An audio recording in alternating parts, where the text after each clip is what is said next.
two things should be very apparent. Number one, I'm an idiot. I installed Metro, was very proud of myself. I was a little bit late because I had a bed delivery. I had to get all that fixed up, and I started the game, and it's only after a little bit in that sort of dawned on me that I was playing the second game, not the first game, and so I'm restarting the first game, and I'll get that all sorted out Thursday. I'm very dumb.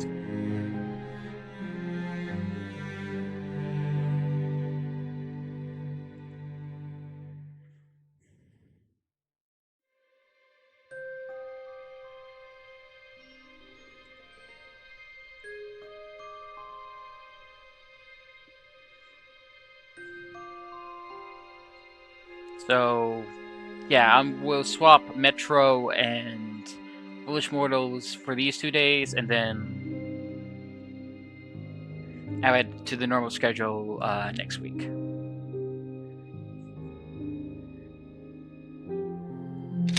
And it's entirely because I do not know how to edit.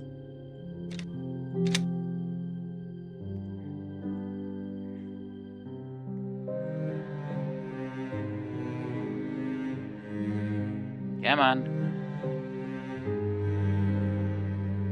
Ah, crap, it's spinning. The load thing is spinning. That's not very good.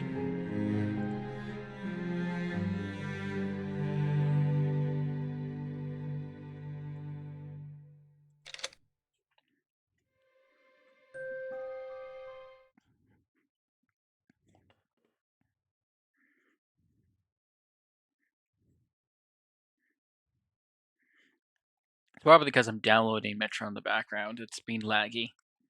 But it's fine. I have 4 hours to get to do all this. I'm going in late.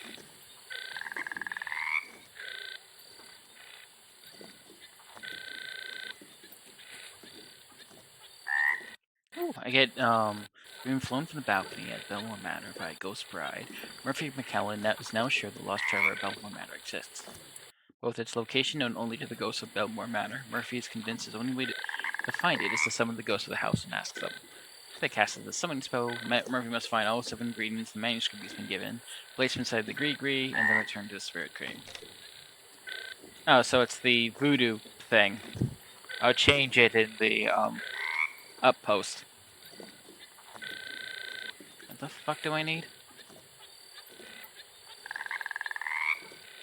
Can I cheat?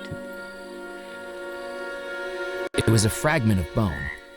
It was a handful of nails, once used to seal up a coffin. It was a single coin made of silver. It was a bottle filled with rum. It was a crumbling piece of chalk. It was a pair of feathers, both black. It was a small mound of gunpowder. It was a manuscript that looked...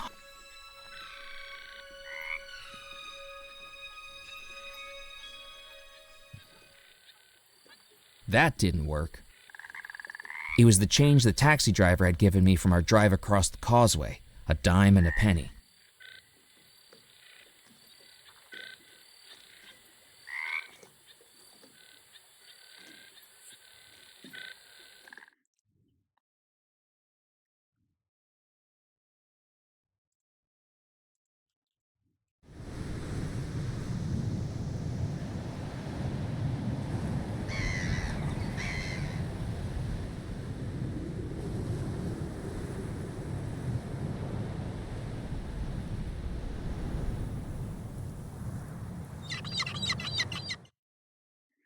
Let's see if there's anything else I can steal from here.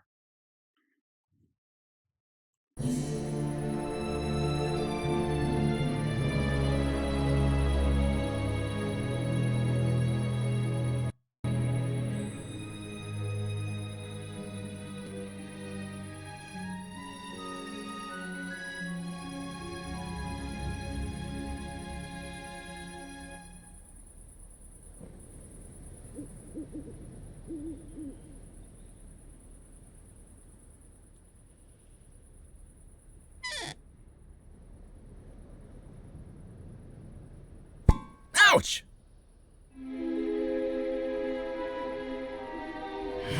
So much for good luck.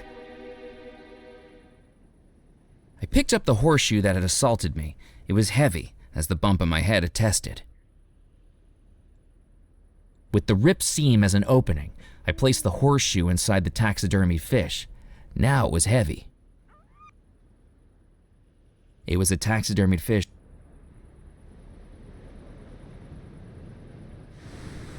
Well, I know immediately what to do with this.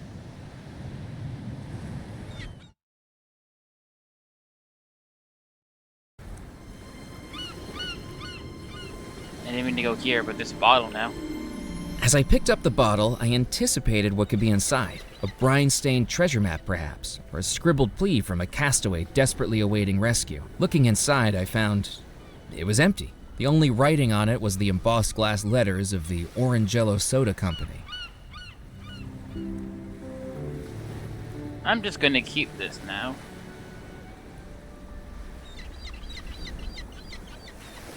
I peered into the tide pools.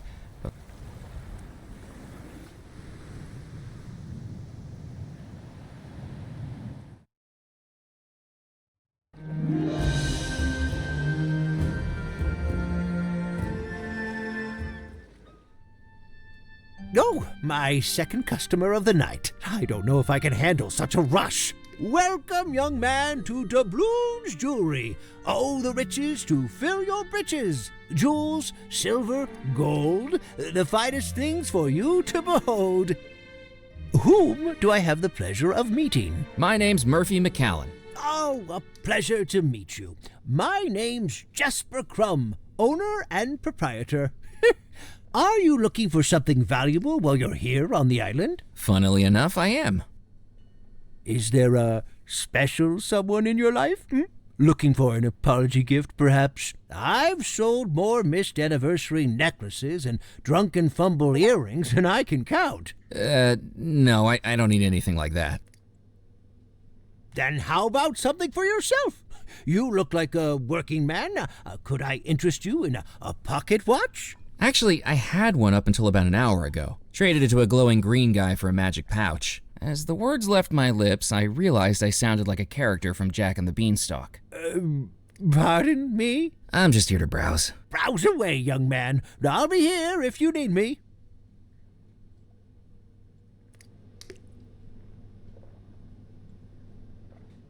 The cabinet proudly displayed all manner of gold and silver creations, watches, necklaces, pendants, and more, all made in-house by the jeweler.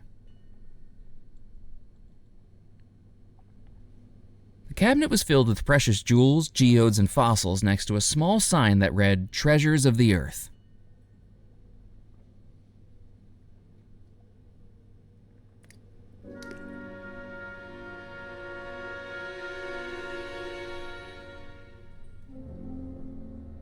Good evening, Mr. Crumb. How can I help you? Do you have coins? How's business tonight? You're not a millionaire with an enraged fiancé, are you? I'm not, no. I didn't think so. Then business tonight is about as lively as a snail drinking decaf. The only other customer I had in here tonight was more interested in the provenance of fossils than the shiny stuff. Booked a private viewing, and then didn't buy anything. Can you believe it? The first time in weeks the shop gets a private viewing, and all they're interested in is bones. You sell Bones? fossils, too? I sell all the treasures of the earth. If it's under the ground and I can sell it, I'm interested. I hear Burke and Hare had the same philosophy. What are you selling? We specialize rings, necklaces, earrings, and rope. You'd be surprised at how much. We also offer a free polishing service on all purchases from. How do you know what jewelry? I handcraft everything the shop sells. I'm looking. I'd say you found it. I mean a Well, if you find it. But that. What do you know? Oh, it's a tragedy what went on. Black Matt. That's right. Well, some of us. Who do you think? Well, it's simple, isn't it? Abigail used. She was. And Mr. Rackham. Now. The sailor? Exactly. I'd heard rumors about black magic going on inside Belmore Manor. I think he was casting his spell on Abigail, making her fall in love with him. Why else would someone as rich as her want to marry someone like him? He certainly couldn't afford the rings and necklaces that caught her eye. I think, come the night of the wedding, she wised up. That's why she decided to marry Mr. Rackham after all, a much more responsible choice for the company. What's the most valuable thing in here? I suppose that depends on how you value things, doesn't it? In dollars and cents? Yes, I used to value things that way. But a lack of business has a way of making you more philosophical about these things. Now I'd say the most valuable thing here is Granny. Granny? Your grandmother is in here? That's right. In the fishbowl. Granny is my goldfish. You named your goldfish Granny? Yes, it was the most wondrous thing. The same day my grandmother Bethesda died, I was out at the local fun fair, and I won this goldfish on the ring toss. When we got home, every time we mentioned Bethesda, that little fish jumped out of the water and back on in. We think Granny's passed on into that fish. What do you think? I mean this with no disrespect, but I think that's the craziest thing I've come across tonight, and I had a ghost bride trying to kill me. We all have our quirks. But don't goldfish only live for a few years? If she was your grandmother, she must have died sometime around the middle of the last century. Oh yes, that's right. Each time the goldfish dies, Granny's spirit hops into a new fish. We must be on Granny number 44 by now. I think I'll just look around for now. I'm here if you need me.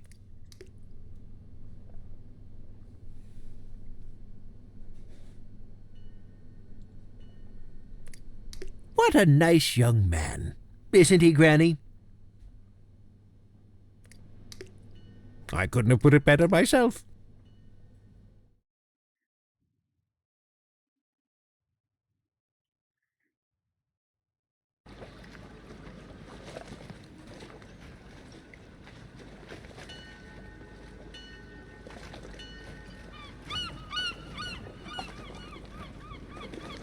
I had one of those sudden realization type things. I bet I could use the poker to break into that shack. I mean, first I want, use the fish, and then I'll go in there. Well,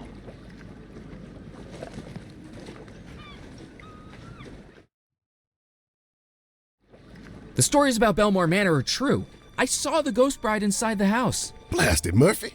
Don't say I didn't warn you. This island has had its fair share of the macabre. The best way to deal with it is to leave well enough alone.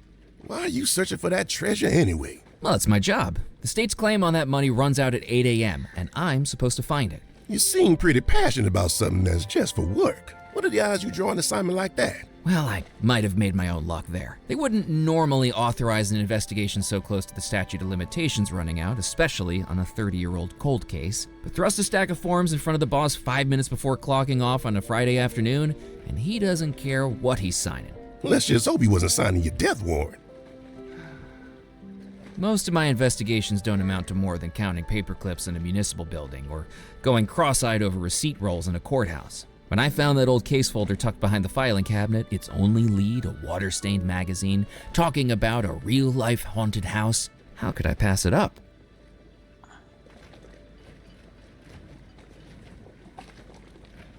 No luck fishing? Not a bite, Mac. The Pencosa fish just ain't snapping for me today. Shame, too, because I'm planning on firing up my grill later.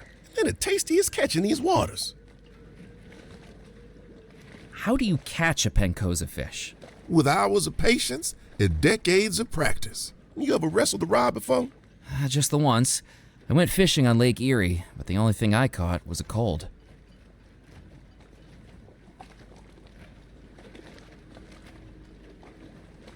Catch you later, Ned. See you around, Mac.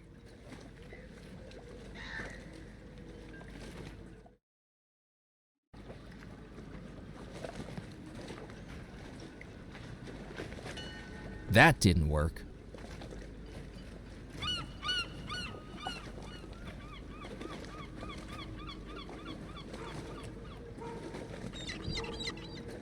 What do you think of my fish? That's a whopper. Hang it on the scale and let's see what it weighs. Doubt it'll be Squibb's record, though.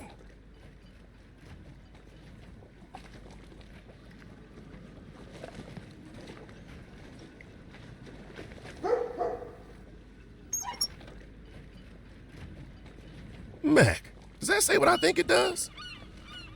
You been holding back on me. That breaks Squibb's record. Squibb? Jebediah Squibb. The Cajun Catcher, he calls himself. Last week at the dead of the docks, Squib caught the heaviest Pencosa on record. Got his photograph on the front page of the newspaper and everything. McAllen! How does it feel to have decimated the town record in your first few hours on the island? How did you hear about this so fast? It's my job to know about things fast. Now, I'm asking the questions here. Where'd you get the fish, McAllen? Well, it was a mighty battle on the southern coast. Its fins strong as a motor, its mouth as fierce as a tiger's. I paused dramatically to allow my fishing prowess to wash over them. What rod did you use? Wooden one? I mean, what make? You know, I didn't use a rod. You caught the fish without a rod? It was more one-on-one. Mono, fisho? You wrestled a fish? And I won.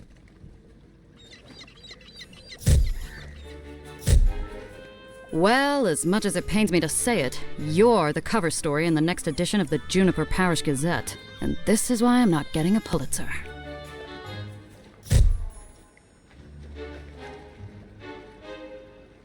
I've got to hand it to you, Mac. That fish is a whopper. I don't know how you got it, but as long as he keeps Squib quiet at the porch party tomorrow, I ain't complaining.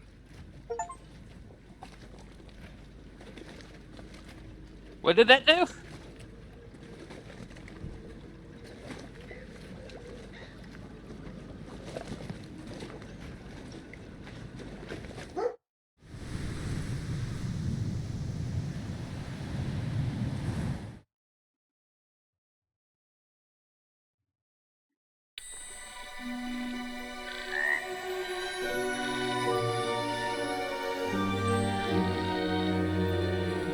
With a bit of elbow grease, I levered up the window frame.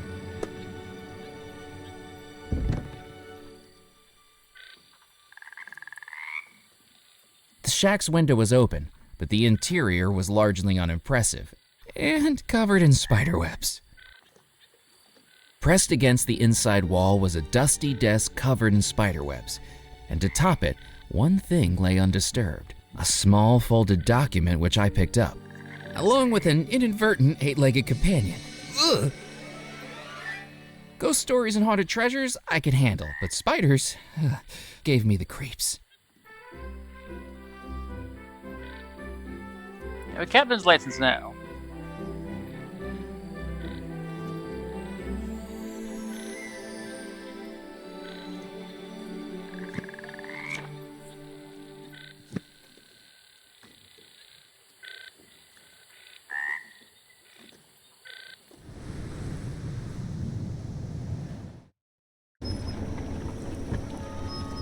Oh, I can enter there. Cluck, cluck, buck, buck, buck, cluck. I tried to persuade the chicken to come outside, but clearly I was out of cluck.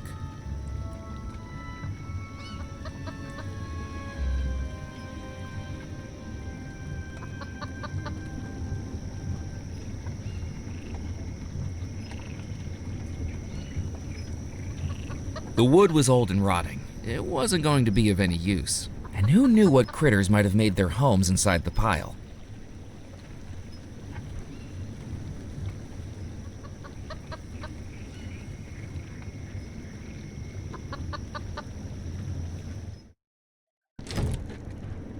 The inside of the lumber mill smelled like sawdust and grease. Judging from the overgrown weeds, it clearly hadn't been used in a long time, and yet the lights remained on. I'm just gonna steal I this. picked up the auger from the tool shelf. This. Okay. I thought those were just called corkscrews. I tried the door, but it was locked.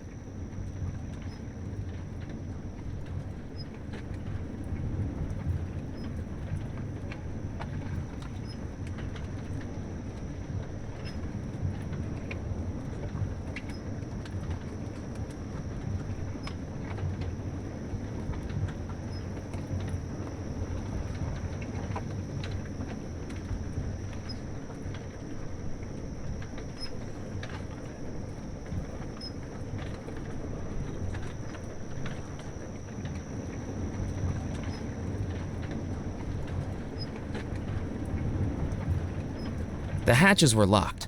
From their shape, I deduced they were for storing lumber, and I wasn't in need of any 2x4s.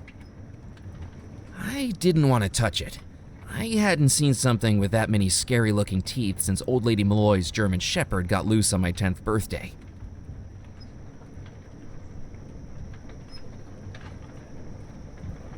The electrical safety of the panel looked questionable.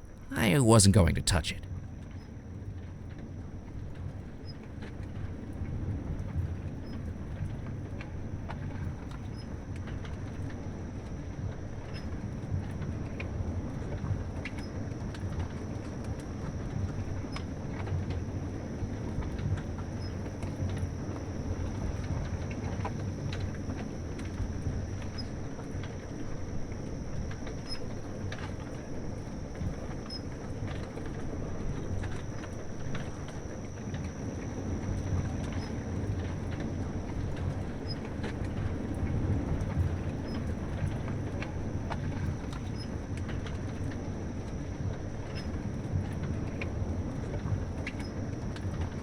Anything else I can stare at? The saw blades were rusted, dull, and would surely have precipitated the need for a tetanus shot. Okay, how old is tetanus shots?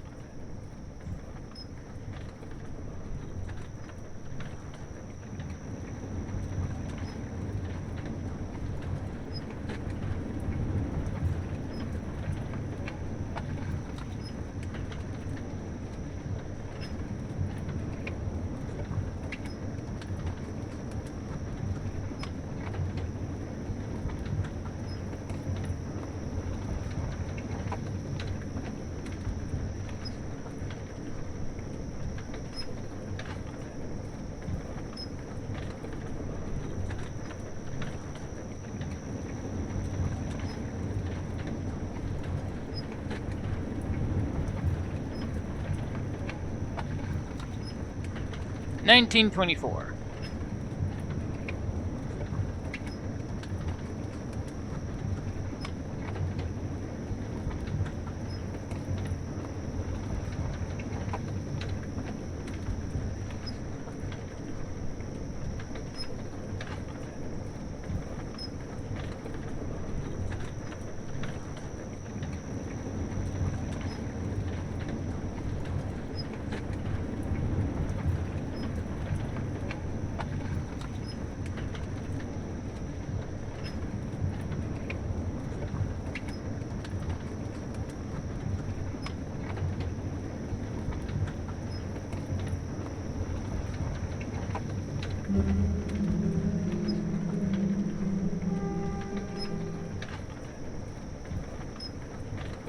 I placed the dime into the gree-gree. That would work as the silver coin.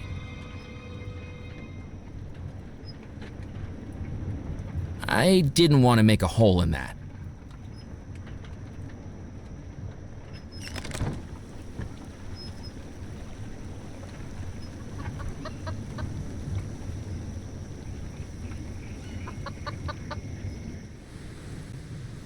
I think we established this, yeah, 1933. So, still legal. Ooh, cemetery. I could find a shovel and people to leave me the fuck alone for a while. I couldn't see any way to open the crypt door. Not a doorknob, not a keyhole. Whoever sealed this up intended to seal it up for good. Do not open this I to put a couldn't vampire. do that. The crypt door was solid granite with ironwork edging that looked just as functional as it was decorative. I wasn't getting through it by force.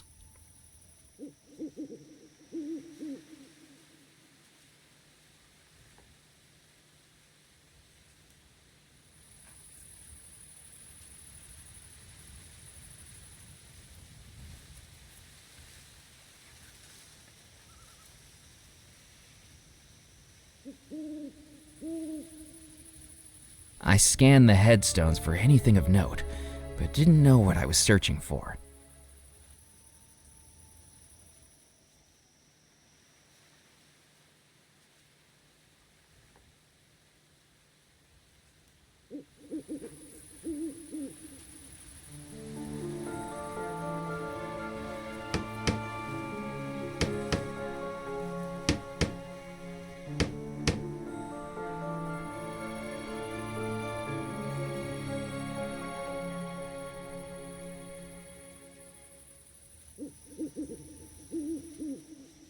I scanned the headstones for anything of note, but didn't know what I was searching for.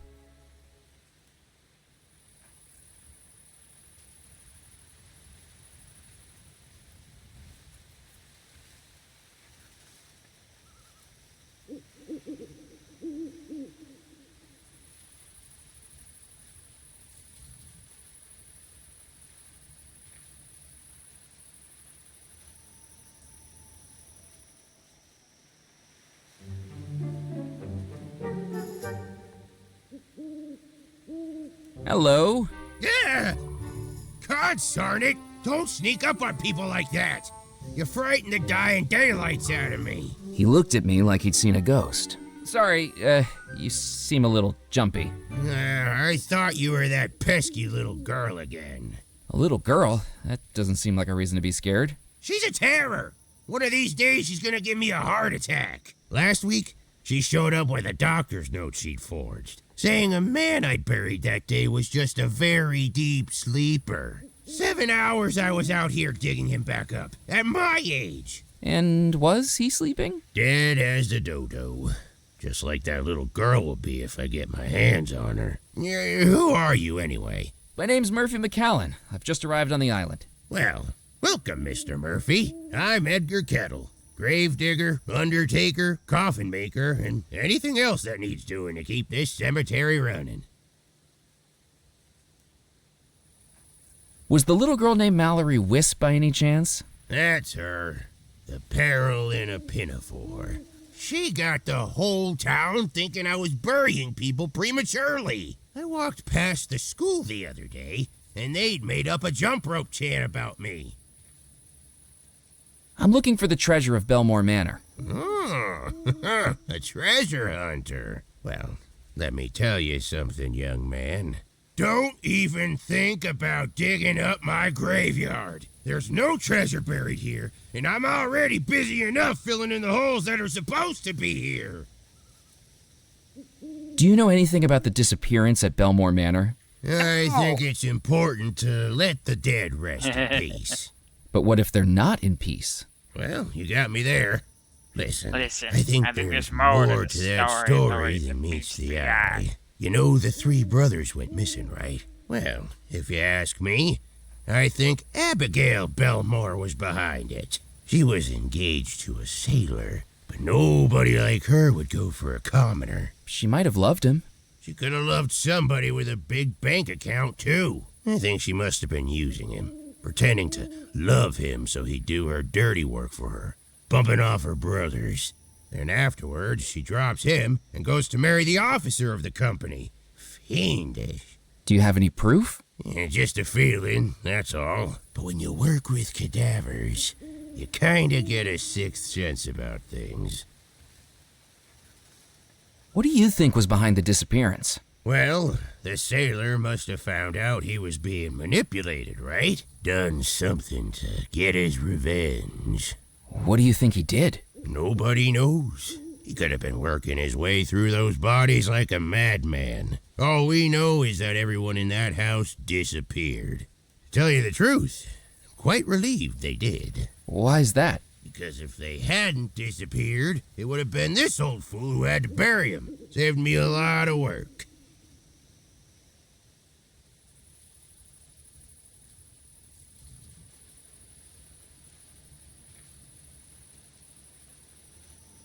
Just typing notes myself.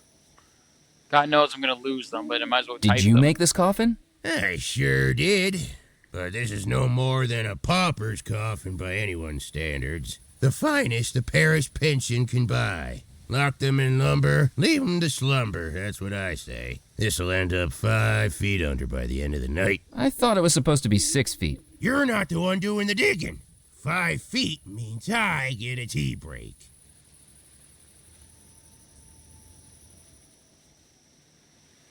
Have you got any spare coffin nails? No, I don't have any to spare. I've got a backlog of bodies begging for burial.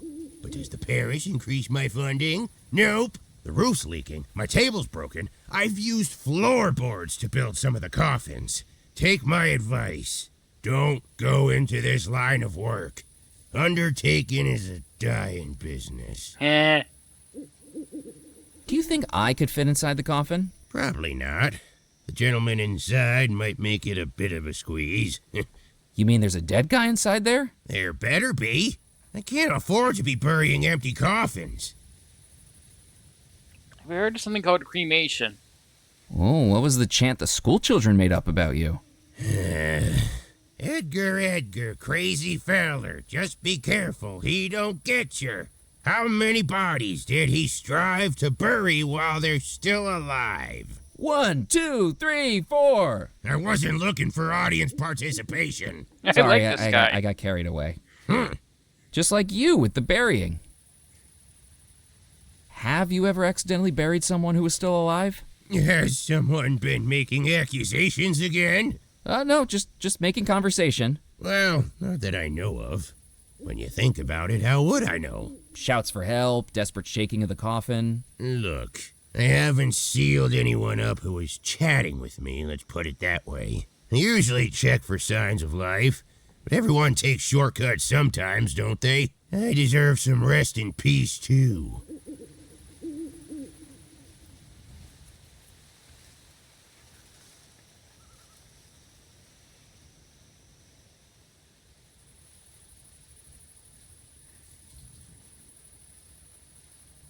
Knock, knock. Who's there? Hopefully not the guy in the coffin. Not funny. Little funny.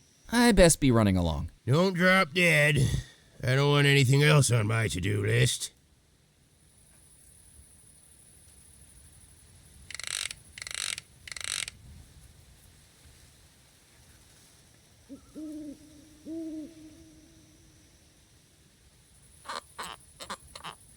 A mischievous idea began to form in my mind. Hey, I think the guy inside here might still be alive. And why would you think something like that? The coffin was just shaking around. Maybe you should open it up. Well, I didn't see it move. The gravedigger had me in a conundrum. I could hardly start shaking it right in front of his eyes. And unless the body inside starts jiggling around, I'm not opening up that coffin.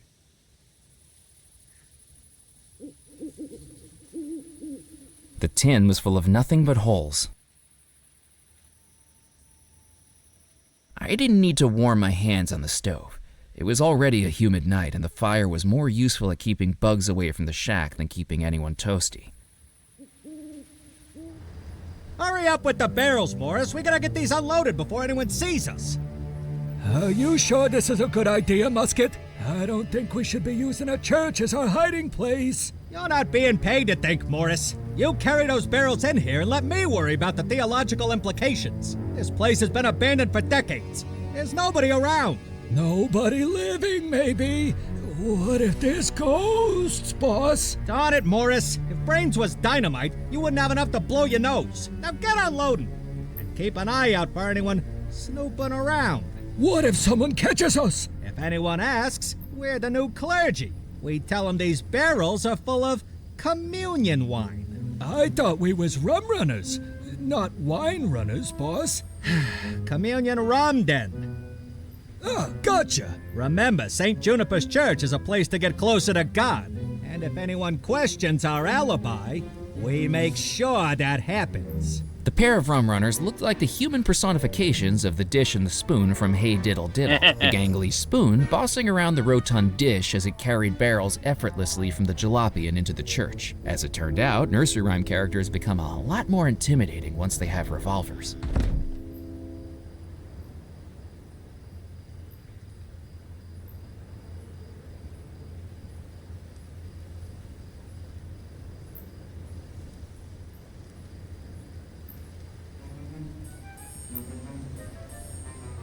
Using the auger, I drilled a small hole in the barrel, and out poured rum.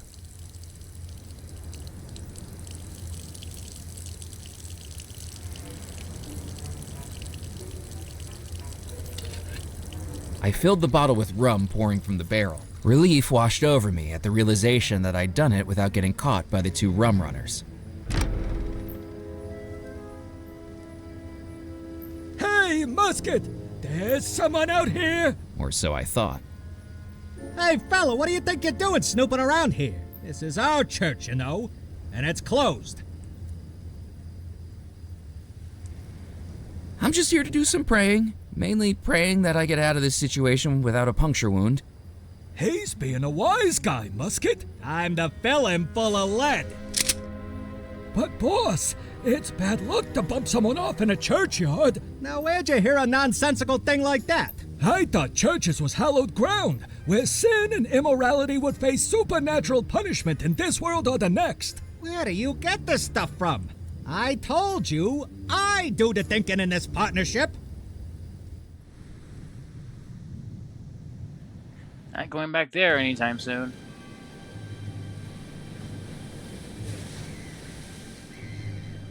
I poured the rum into the gree-gree.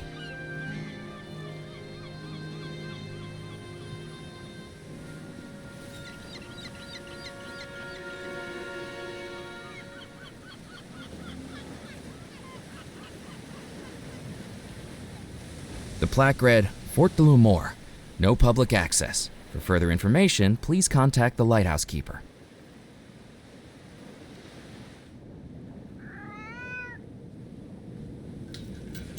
I jiggled the gate, but it wasn't going to open. If pirates and the colonial powers of Western Europe weren't able to get into the fort uninvited, I wasn't about to either.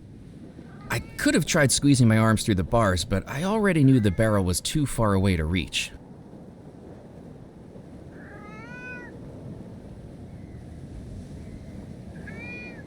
Here, kitty, kitty. Psst, psst, psst, psst, psst. It was no use. That cat was clearly more entranced by shiny things than the stranger outside the gate.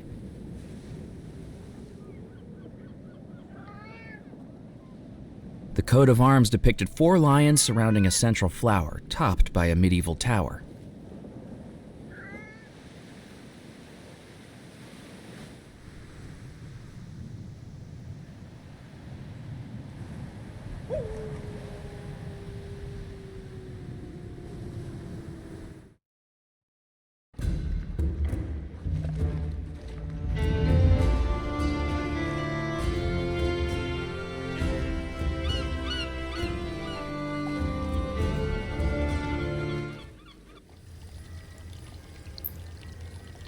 There was nothing in the fountain except a rim of moss and dirt that made it look like a stained toilet. Good evening. He looked past me like I was invisible, as though if he ignored me hard enough, there was a chance I'd disappear. I said good evening? I'm sorry, I didn't realize you were talking to me. There's no one else here. Wishful thinking on my part. Have you taken a wrong turn, sir? I'm just having a look around. Well, make it a quick one, and I shall need to know your name. Murphy McAllen, and who do I have the pleasure of speaking to? My name is Felix Greer, maitre d', bartender, and acting manager of the Captain's Club. When Mr. Perkins has the night off. What is this place? This, sir, is the Captain's Club, a private members club for current and retired sea and riverboat captains. We are highly exclusive. Are you a captain? He asked with a smugness that told me he already knew the answer. I thought not. Then may I recommend a swift exit? You'll find a convenient egress to your starboard side. If you like, I can give you a good swift kick in the right direction, sir. And don't feel a need to stop walking until your ankles get soggy. I best be casting off. Don't feel the need to rush back, sir.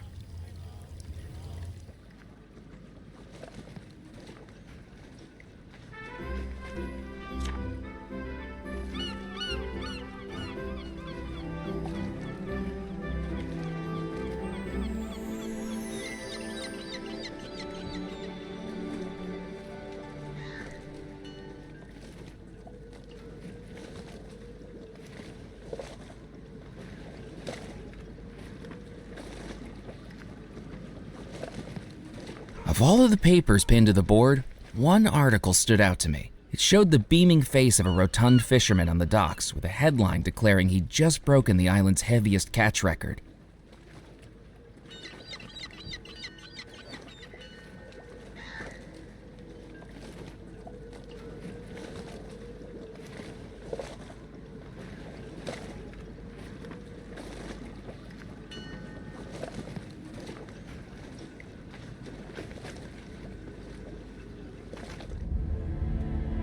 Murphy! Have you seen the cover of the evening edition? I think we caught your personality perfectly in that photograph. Naive, simple, unsophisticated. Makes it all the more surprising that you actually accomplished something. I wonder if I should have it framed. That'll cost you. I remember your trick with the telegram. Hey, it's nothing personal. Your business is my business, and my business is news. I'm Evelyn Stoker, editor of the Juniper Parish Gazette. No misdeed left unshared, no drama left unmonetized. Come on, work with me here, McCallan. I need something juicy. Committed any crimes? Uncovered any affairs? Any deep, personal secrets to reveal? The honest-to-God truth? No. I need a good story. I can't let something minor like the truth stand in the way of that.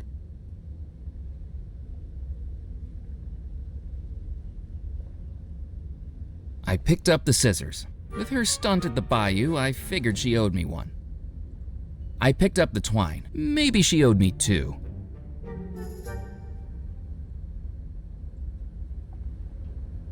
I'd like to buy a newspaper. Finally, I get something out of you loitering in here. That'll be 1 cent, please. I picked up the newspaper. The fewer people that saw it, the better.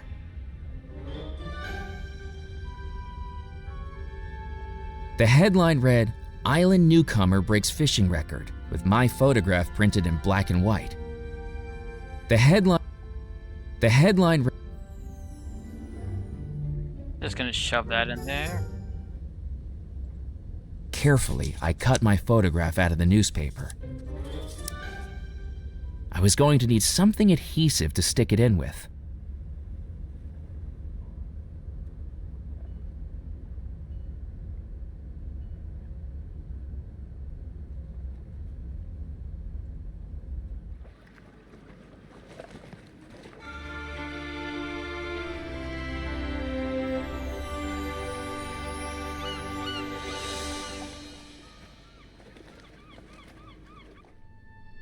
Welcome back. I inspected the carving. Its woodworm-dotted surface and water-stained edges suggested it had once been much more Find than a some way decorative to piece either in a polish jewelry or store. palm the brooch.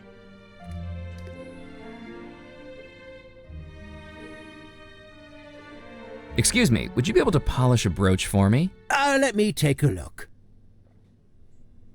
Oh, well, 18-karat yellow gold, filigree wirework in a handcrafted floral motif, and round, brilliant cut ruby, if I'm not mistaken, made to fit a music box? That's right. How did you know that? I know my own handiwork anywhere. Now, how did you get a hold of it? Oh, just a gift. What a generous gift indeed. Well, we do offer free polishings on all items purchased here, so I'd be very happy to shine her up for you. Please, bear with me for a moment.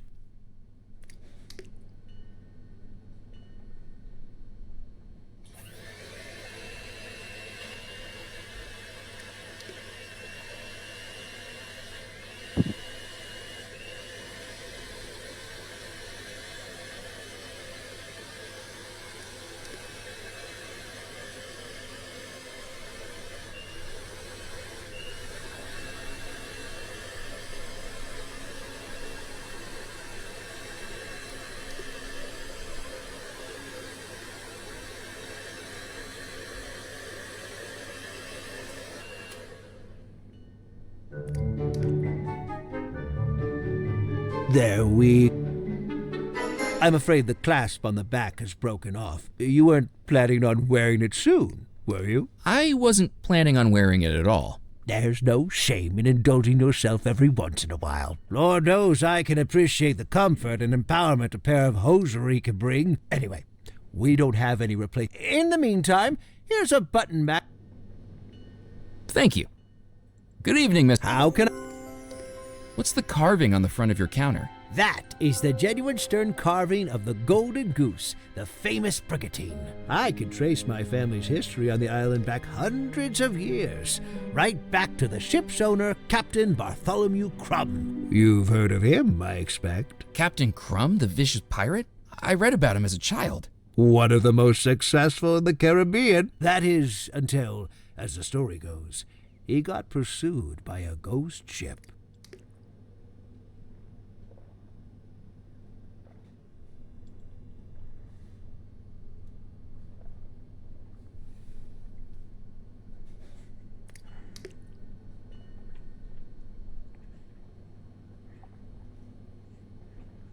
A ghost ship? Surely that can't be more than a legend. Then how do you explain this? Without a single shot fired, every sailor aboard his ship fell down dead, victims of an evil pirate who wielded a black stone. Captain Crumb was the sole survivor. He escaped undetected in a rowboat, and after days at sea, made it to this very island. After that, he never went to sea again.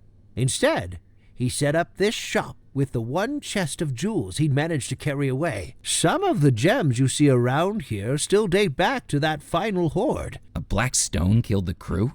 Well, so the story goes. I suppose it explains my family's obsession. Not just the gold and jewels that tempt us, but the wicked stones that threaten us.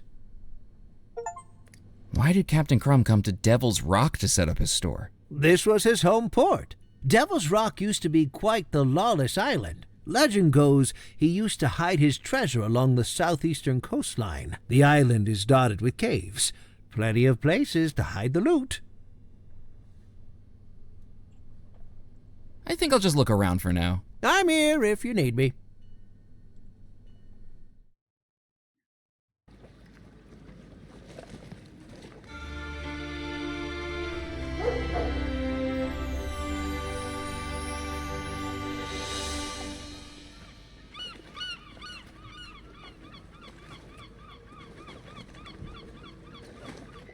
Good evening, Ned. Hello take the again, knife? Mac. I spoke with... Moray is a charlatan and a fool. Only got into hoodoo and voodoo a few years ago. Before that, he was an actor over at the Calliope Theater, and not a very good one. He's the only person I know who directed and starred in a one-person production of The Pirates of Penzance. And that's because all the rest of the cast dropped out rather than work with him. He's always been searching for respect and recognition. Who would have known he found it by living in the swamp and reeking of incense?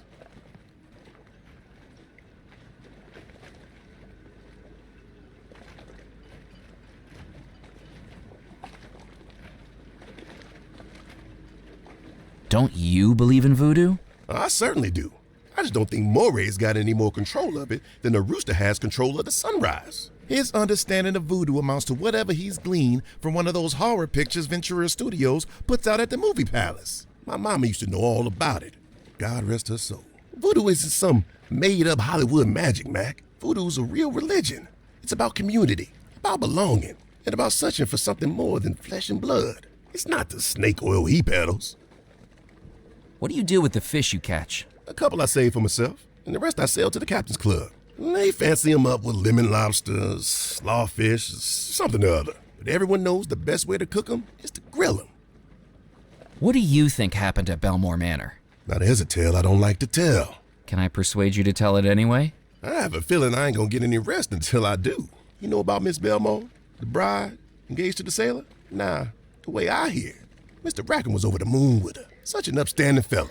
I won't have a bad word said against him. Now he realized that the sailor was going through terrible lengths to ensnare his bride, and Mr. Rackham tried to save her. I heard that the sailor cottoned on to this and tricked Rackham into giving the lady a gift. That's what made everything go topsy-turvy. What was the gift? There are places in the Caribbean that trade things more elusive than gold. Ungodly things. Do you think the disappearance was caused by voodoo? And that's what my mama used to say. If you're not careful, that stuff can go to your head.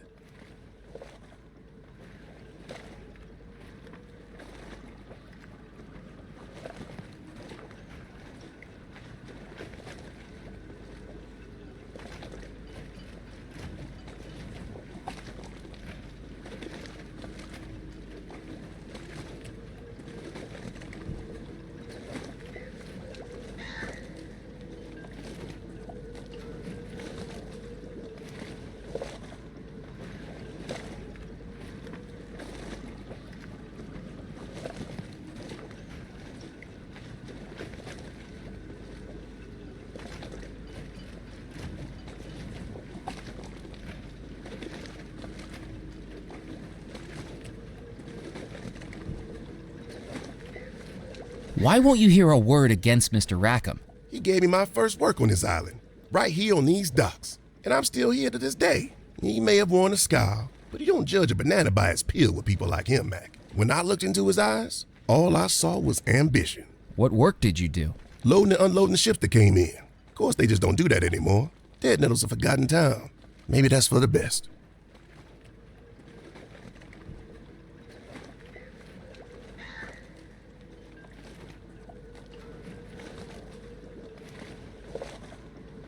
Catch you later, Ned. See you around, Mac.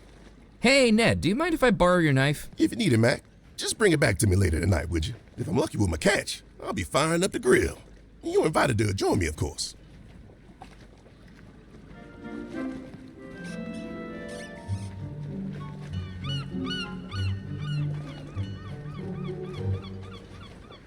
Ow, I have stabbed myself. I talked to the... What do you think happened? Yes? Hi. Did you know Comptroller Grimes? How could I forget him? The guy was a walking, talking migraine generator. Surely you shouldn't speak at the dead like that. Why not? I spoke plenty worse about him when he was alive. Anyway, I'm sure everything happens for a reason. And hopefully that reason is to increase my circulation numbers. Everything's connected, you know.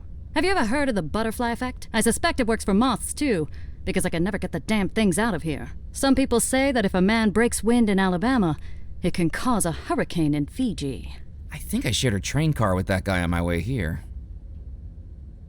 What are you working on? One of the most romantic articles this newspaper's ever seen. Francois Fogg, Dead Nettle's local pharmacist, is reuniting with his long-lost love after 14 years apart, thanks to this newspaper's personal ads column. What a lovely story. That's right. She mailed in a letter she wanted printed. Her former sweetheart saw it, and now they're on track to see each other again. Eventually. Eventually? Well, that's a bit of an administrative issue. In the letter we received, she told him to meet her in her Texas hometown of Magnolia. Due to a tiny typesetting error, he's now on a 6-week voyage to Mongolia. But doesn't it warm your heart how far people will go for love? Don't you have more interesting stories to write about? The crackpots this island calls a population wouldn't know something interesting if they paid for it. Which they hardly do. Believe me, I've tried to get juicier stories. Scouring the island, doorstop interviews, hiding under windows. You eavesdrop on people through their windows? It's called investigative reporting. It's called a crime.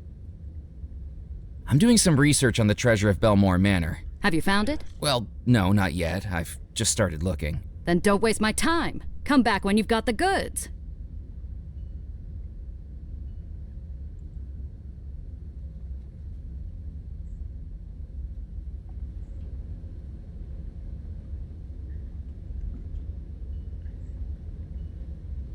Have you ever written an article on the disappearance at Belmore Manor? What a waste of column inches. Leave it. That's my advice. There's no story in it. No story? Not one that anyone would believe. And I've got advertisers breathing down my neck. What do you think went on? Practically everyone on this island thinks there was some kind of sorcery involved. No one is looking at the reality. If I write up my research, no one on the island will believe me. If I write their wackadoodle theories, I'll be laughed out of the industry.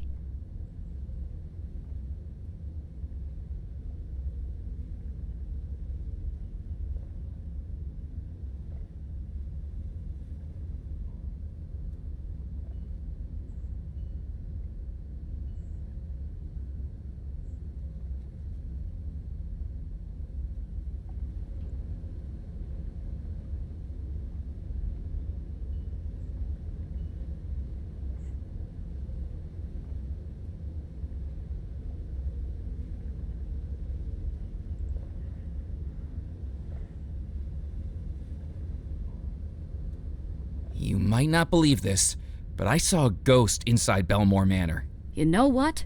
You're right, McCallan. I don't believe it. Really? You've been on this island how long? And you're already starting to sound as loopy as a local.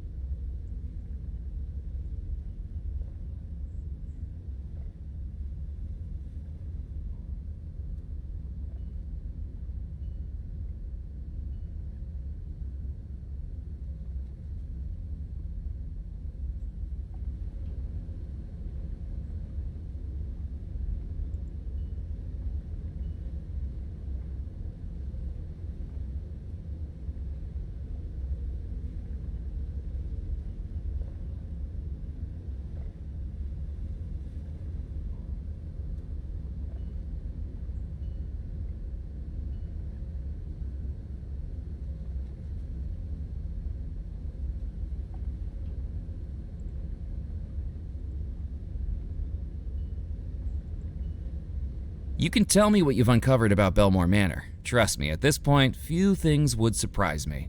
I heard the Belmore Trading Company was losing revenue, its profits eaten up by who knows what ventures those brothers had going on. I've seen the records. The company was privately owned, sure, but when you've got pressure building and the sharks are circling, you've got to shore up your defenses. I think that's why the Belmores persuaded Abigail to marry John Rackham.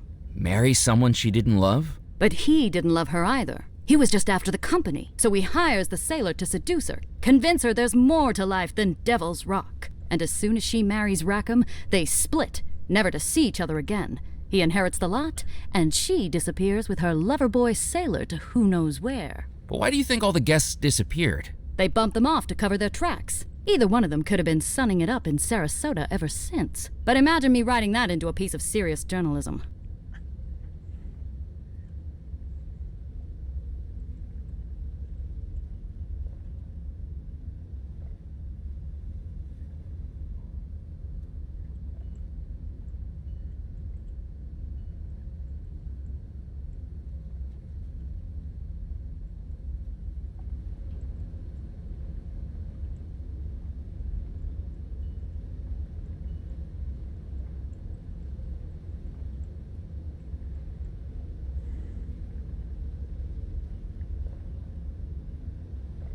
I think I better be going. Keep your eyes peeled for a story, McAllen. There are secrets on the island, and it's my job to run advertisements next to them.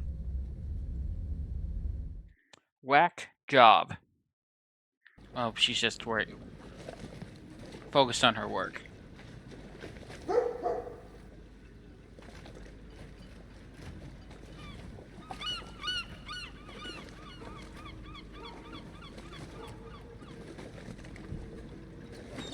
The billboard poster was peeling away to reveal layers of advertisements underneath, like some sort of consumeristic onion.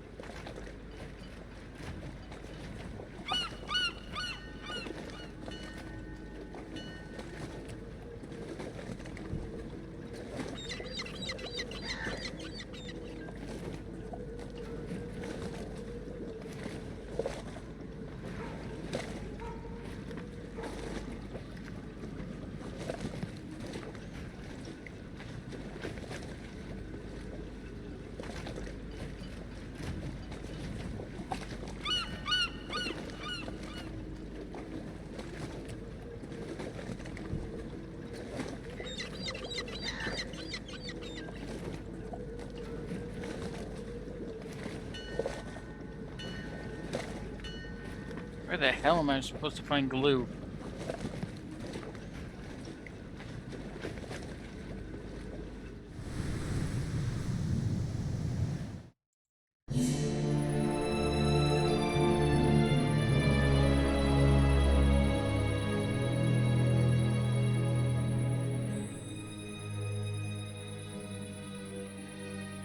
Can I go around this? Looking out over the tranquility of the gardens, its magnolias lit by moonlight, nothing could take my attention away from the macabre sight dangling from the oak tree. A hanged skeleton, its wedding suit little more than tattered rags clinging to bone, and its skull seemingly watching me with hollow, unblinking eyes. An eternal groom without a bride.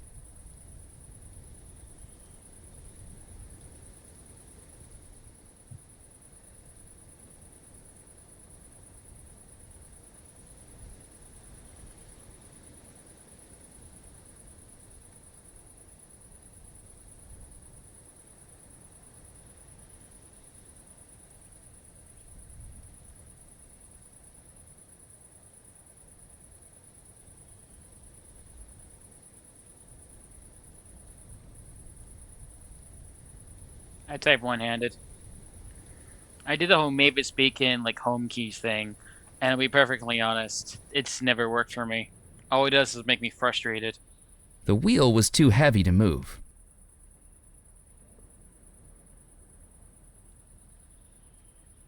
A knife, a rope, shunka shunka shunka, and then barrel breaks.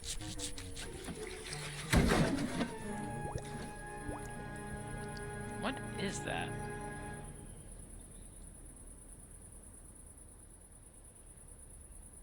Wow, molasses. I know how this works. I touched the back of the photograph to the molasses. Thanks to the stickiness of the molasses, the photograph adhered nicely to the captain's license.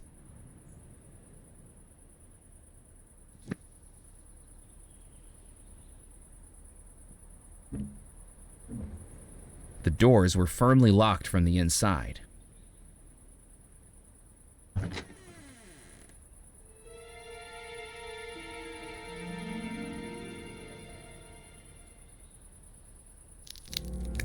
I reached up to the cow skull and dislocated its grisly jaw.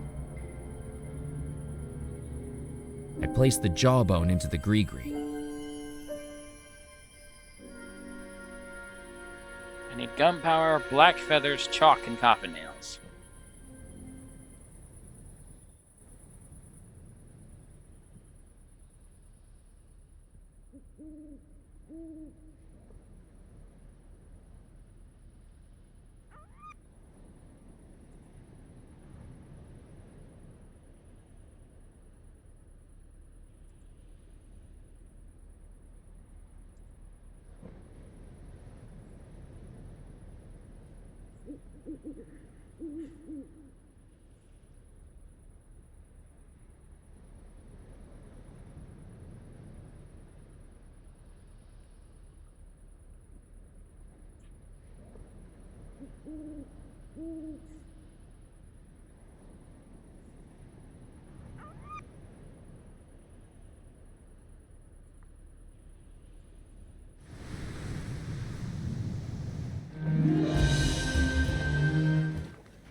My credentials.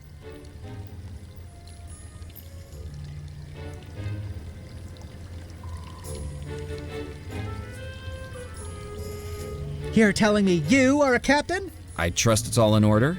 I thought you said your name was Murphy McCallan. That's right. Then why does this say Captain Knott? It's a pseudonym for marketing purposes. You've got to stand out nowadays. A cool name's a good way to do that. You didn't think Captain Hook was called Hook before the hand incident, did you?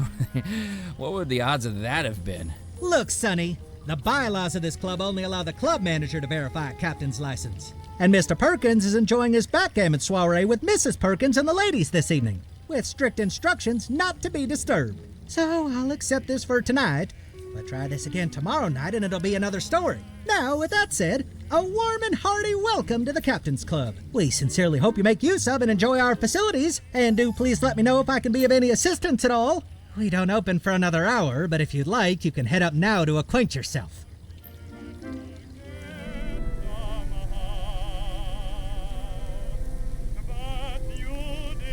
I picked up the cube of billiard chalk from the edge of the table.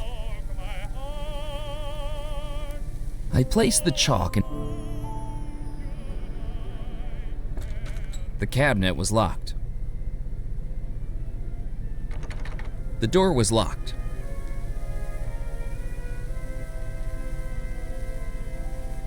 I considered playing a game, but the lack of balls and cues was going to be a roadblock.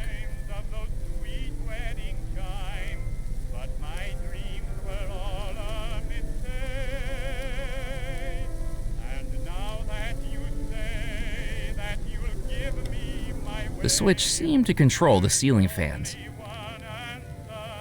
It's probably important for later.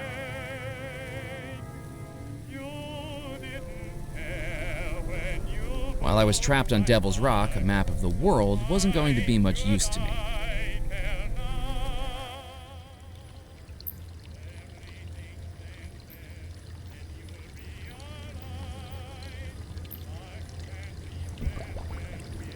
I filled the bottle with water from the fountain.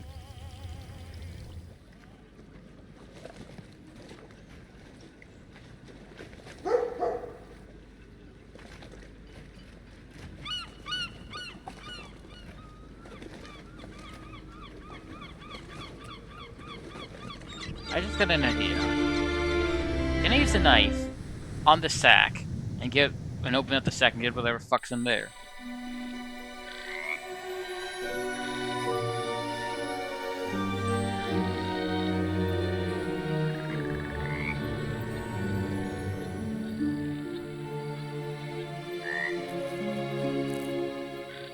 cut into the sack with the knife, revealing it to be full of corn. Corn! I took the corn from the sack.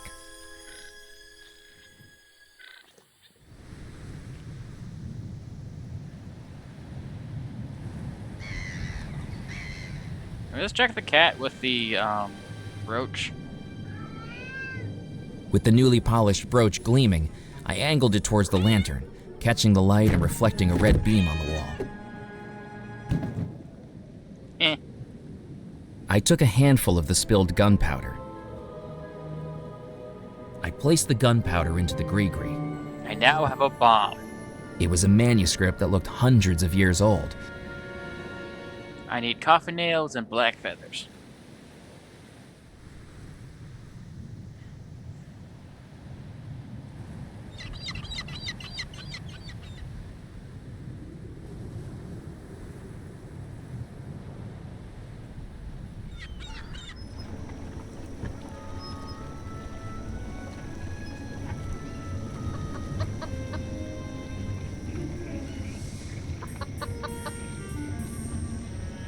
I scattered the corn on the path.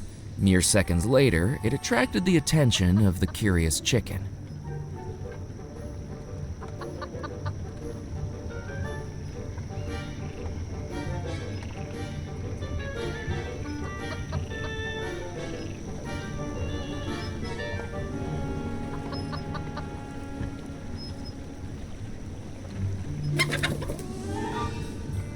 I was glad nobody had seen that. I may have known how to handle a chicken drumstick, but wrestling the living version was altogether different.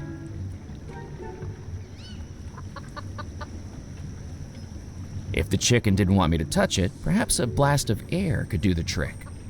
That's not what I brought that out. I was gonna bring it and throw it at the chicken.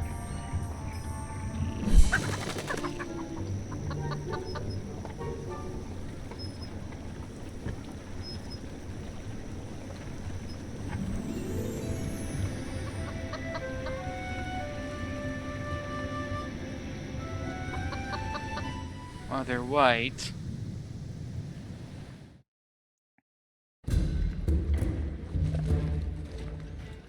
I wonder how gullible Anything to these- report? I'm keeping my eyes open.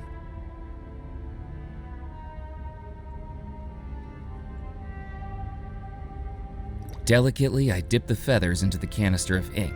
When they emerged, they were dyed jet black. I really hope these voodoo gods are gullible. I placed the feathers into the gree-gree.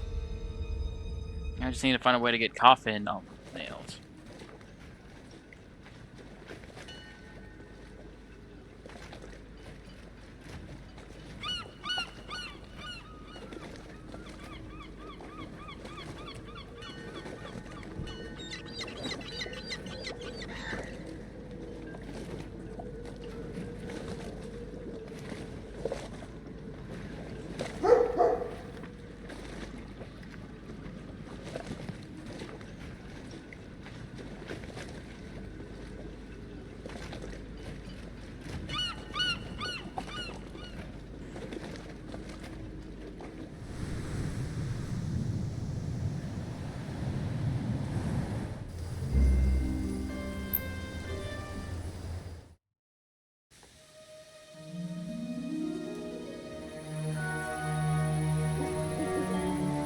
Okay, I have an idea. I have no idea. So It was a ball of rough twine. oh, I thought this broke and I just didn't notice.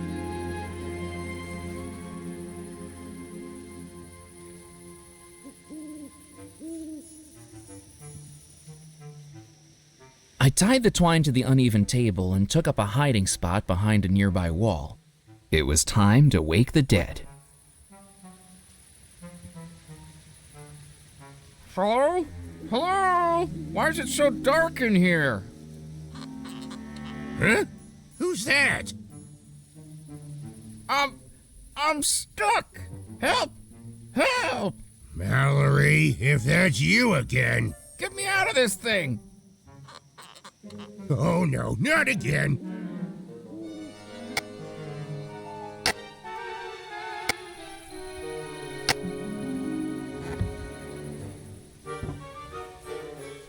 Mister, Are you okay? I'm so sorry. I was told... Mister? Oh, God darn it! Next time I see that girl, I'm gonna have a peewee-sized coffin all ready for her. A few hours locked in one of those should adjust her sense of humor.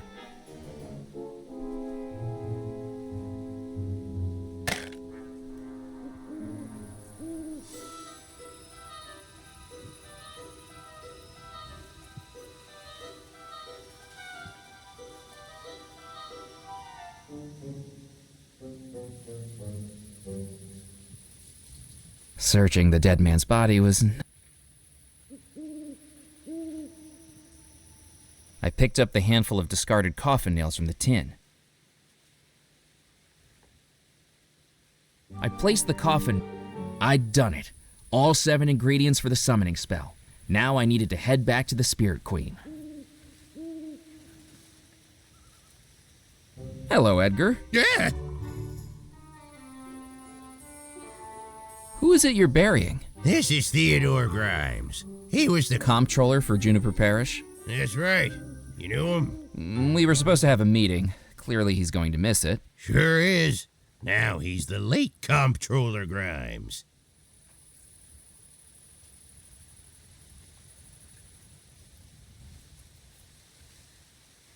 Do you know there were a couple of gentlemen up by the church? Rum runners, they are. And dealing with them is not in my job description. As long as they don't mix up the stiffs I'm burying with the stiff drinks they're smuggling, I'm keeping my nose out. Curiosity killed the cat, you know. And I really miss Mittens.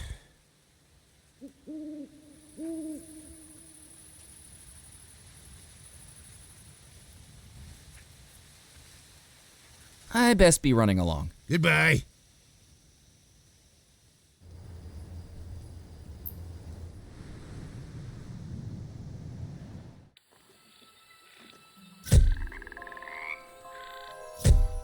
I thought I'd find you out here, McAllen. Evelyn, lovely to see you out in the bayou again. This will be the last time, McAllen, I'm not your secretary. I don't know what you're up to out here, but I'll figure it out soon enough. But for now, let's hurry it up. These shoes are alligator skin, and I don't want the local fauna recognizing an old friend. Another telegram came through for you, marked urgent. Kip said you might be out here. My boss again? Got it in one. McAllen, report back immediately. Received word Grimes is deceased. Lack of resources has made this a waste of time.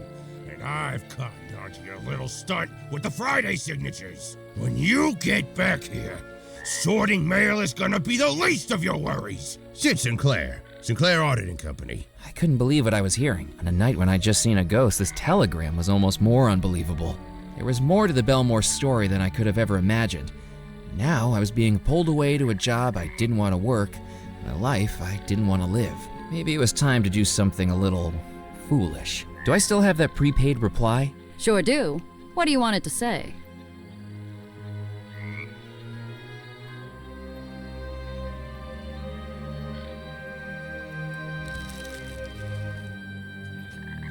Tell him I quit. I couldn't believe what I'd done. I'd quit my job and opened the first chapter in my own adventure. But without a job, I didn't have a salary. Without a salary, I wouldn't have a place to live. And it suddenly became more important than ever that I find that treasure. For me this time.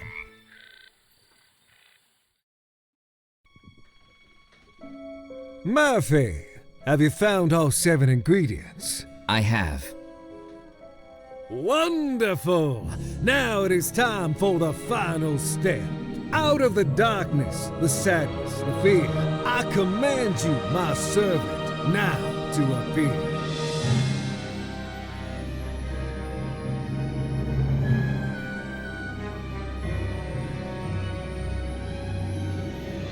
I have returned, Master. What is your desire? The ingredients have been gathered. The final step of the spell is ready. The focus. The focus of the spell is whatever you are casting it upon. Belmore Manor is where the ghosts reside. An image of Belmore Manor is what you must use to direct the spell. Murphy, do you have an image of Belmore Manor we can use?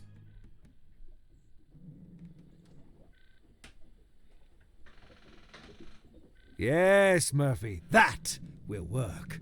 Place it inside the gree-gree as the final ingredient.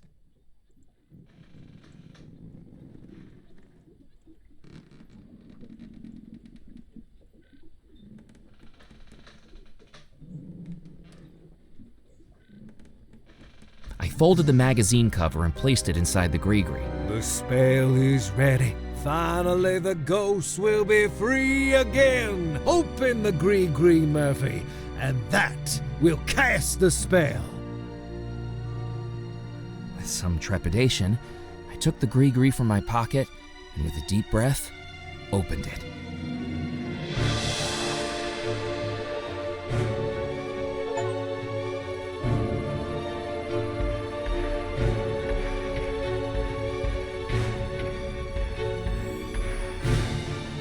At last, I am free. Servant, what's happening?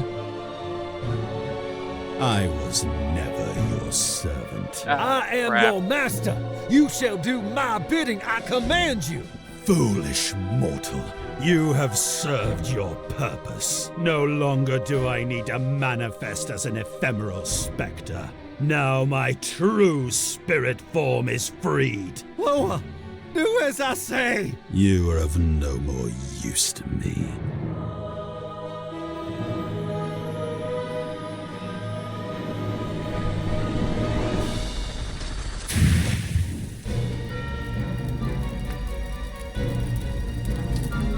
I wasn't sure what I'd just seen, but the voodoo fire raging all around me was all too real. I needed to get out, and fast.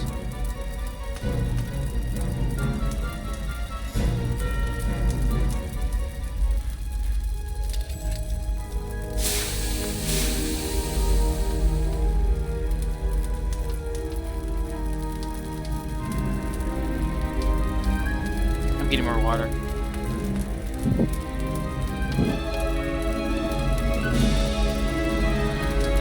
Music is telling me I should probably look back to my computer real quick.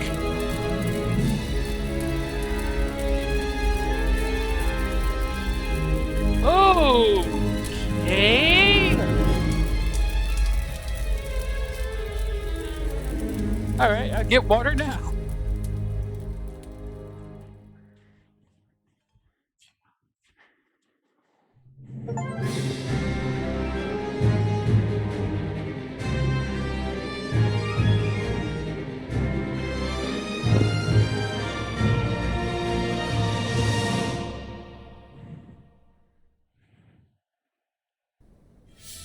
As I opened my eyes, I realized I had no idea where I was. Hello?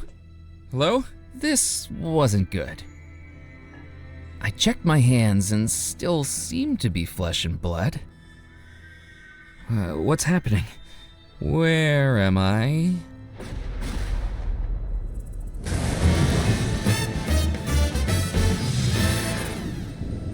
Welcome back to Belmore Manor, Murphy McCallum. We didn't expect to see you again so soon. What's going on? Am I dead? Don't be so overdramatic, Murphy. You're still very much alive. But you're the only person in the house that is. I'm afraid your actions have caused a good bit of trouble for us inhabitants of the house. What's happened? Let's see if you can figure it out. We're about to play a song, and Murphy McCallum, this one is for you. All right, all you Belmore Manor ghosts and ghouls, let's take it to a place where voodoo rules.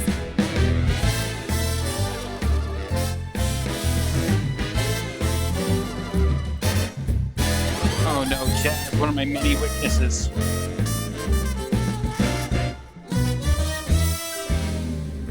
Foolish mortal, do you know what you've done? A house of spirits, but we know of one with evil intentions, and now no preventions to all that evil scheme. You're now implicated in this complicated supernatural dream. You got this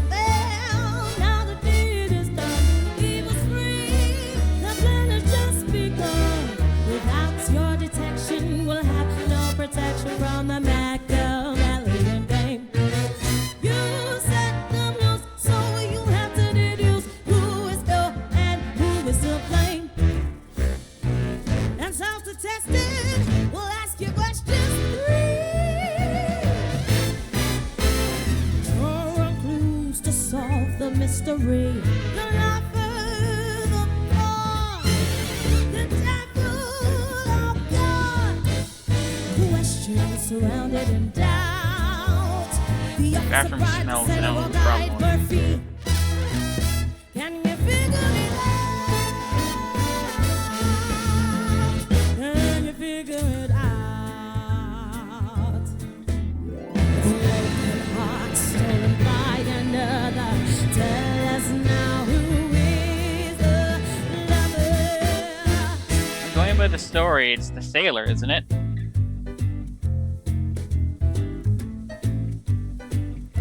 I think the sailor was the lover.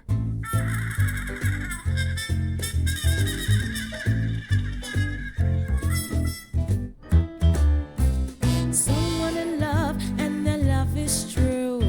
Is it return? What is there to do? They're caught in the middle of baffling riddles. Is love what can carry them through? A sunset life, no chance for dawn. Tell us now who is the pawn?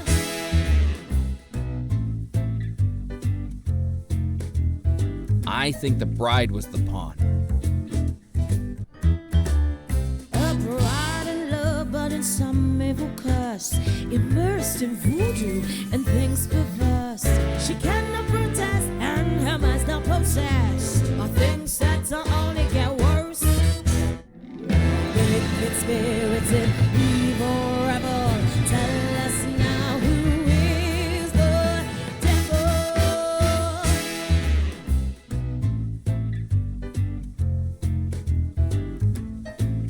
I think the officer was the devil.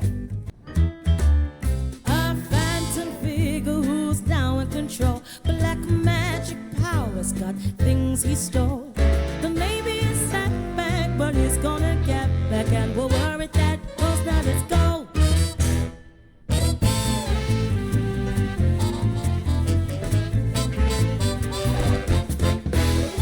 Maybe you listened and now you've done it. You took a gamble and you have won it. A bride in a spell and a sailor's farewell, and an officer pulling the strings. A house that's filled with voodoo, and yes, we know like you do. To fix it, we'll take some strange things. To test it, we asked you questions 3. You do not lose, hands off the mystery. The officer, bride, and the sailor all died. Questions surrounded in doubt. The lover, the pawn, the devil are gone. Murphy, you figured it out. And guess who must? The foolish boss. Find treasures trapped in hidden vaults. You may think you are done, but it's all just begun. It's time for the ghostly debut. So say trick or treat, cause there's a goal to defeat. And Murphy, we hope that you do. Or guess what? You have to lie to.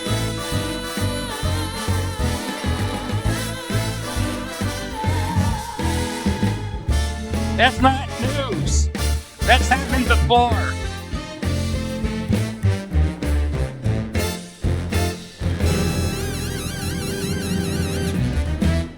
After that too.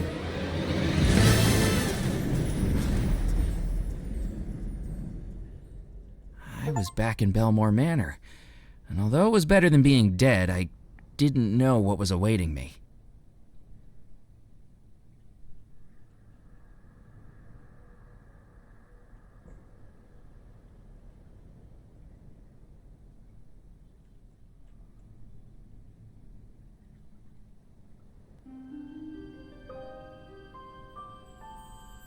Who wanders to this ghostly trick? The prey that prays it will be quick. Do not blame that final try, for once he's in, he's sure to die. Another ghost? Oh, this can't be good. Welcome back to Belmore Manor, Mr. McCallan. My name is Cordelia Lockett. I do hope I haven't scared you. To be honest, I've had my fill of ghosts for today. Perhaps I should be running along. I'm afraid you'll need to come with me. There is someone you need to meet. Who? Miss Belmore. You know, I don't think that would be such a great idea. She threw We me met out the twice window. already this evening, and I don't think she's taken much of a liking And to tried to me. drown me. What with throwing me off a balcony and pulling me into a spirit pool. Attempt to kill me once? Shame on you. Attempt to kill me twice? Shame on me, you know? I'll just go. It'll be like I was never here. Perhaps I can get a job It's as a too janitor. late for that, Mr. McCallan. I really must insist. What have I gotten myself into? Miss Belmore, Mr. McCallan is here to see you. I don't see anyone.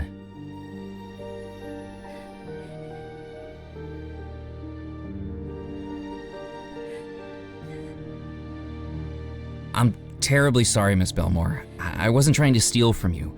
I didn't know anybody was still here. And then I've gotten deeper into things than I expected, and Miss Belmore? Why isn't she saying anything?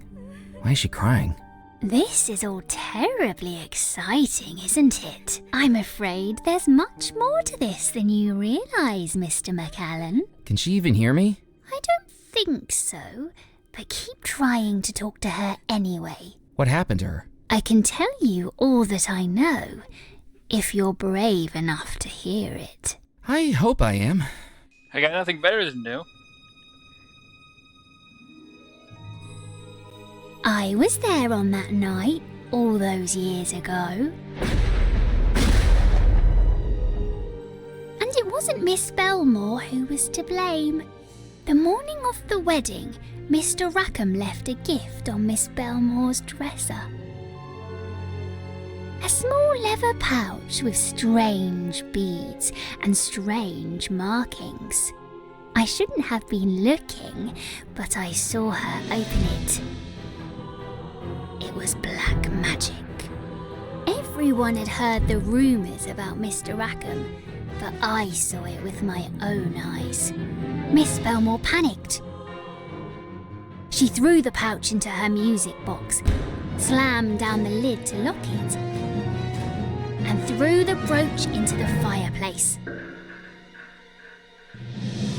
But it was too late. She was losing herself. I could see it in her eyes. Minutes later, she asked me to bring her fiancé to her room. It's bad luck to see the groom before the ceremony. She told him she didn't love him, but I don't think it was her speaking. He begged, he pleaded, his heart broke in two. He was devastated. I saw him head up the staircase to the balcony overlooking the garden. But oh dear, I didn't know what he was going to do. Was he killing himself? Oh, he's the body we see.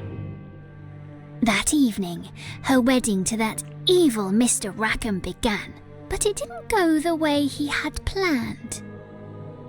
Just before Miss Belmore's lips formed the words, "I do," I could see the forces battling inside her. The real love within her resisting the forged compulsion of Mr. Rackham's curse, staring into eyes that were not those of her true love. And that battle of good and evil exploded. Just like that, everyone in the house was gone, trapping us as ghosts to remain here forever.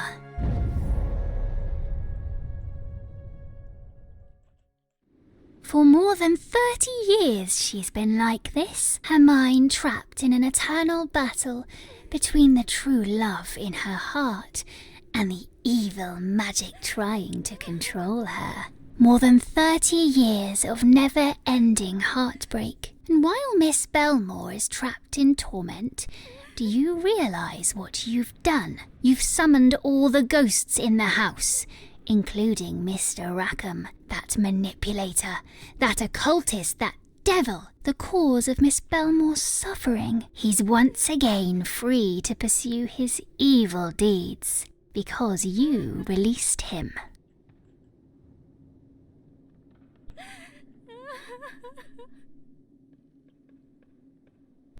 If Abigail is under a spell, how is she able to attempt to kill me twice?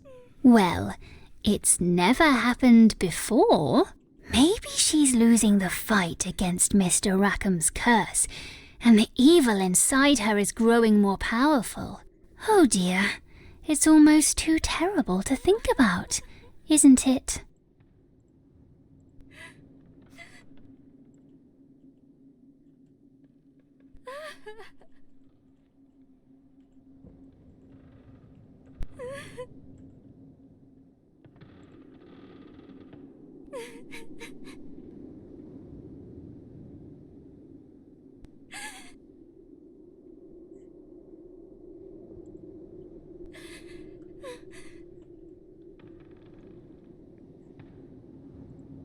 Why is Rackham doing all this?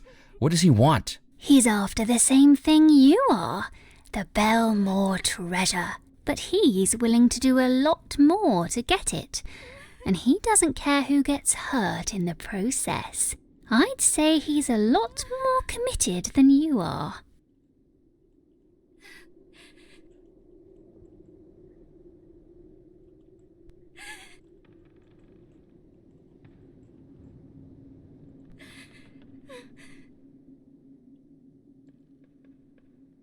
I have to do something. How can we stop him? I'm afraid I don't rightly know, but Miss Belmore might. She managed to break out of the spell once, just at the moment of the explosion, when Mr. Rackham tried to carry out the wedding. Perhaps if you take her back to that moment, she might be able to break out of it again. To do that, you'll need to create a love antidote to Mr. Rackham's curse. How can I create a love antidote? Look in the mirror.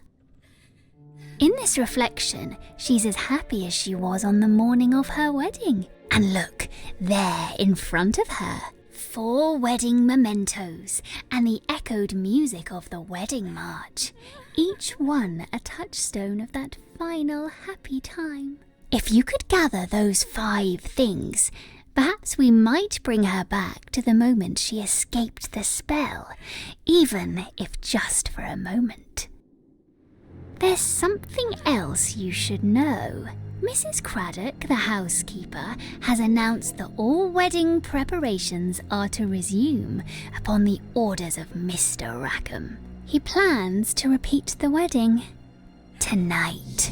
You don't have long. But what if I break her out of the spell and she is evil now? I think you'll just have to take that risk. Maybe I should go. Try to find someone who knows more about this. Oh, don't you know? You're just as trapped within this house as any of us ghosts. Try the windows, try the doors.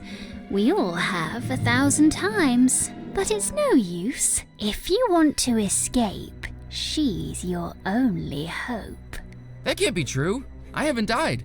I can't be trapped here forever like you. In moonlight's glow, a spectral cell, and whispers of an eerie spell. No one hears his silent shout, for once he's in, he can't get out.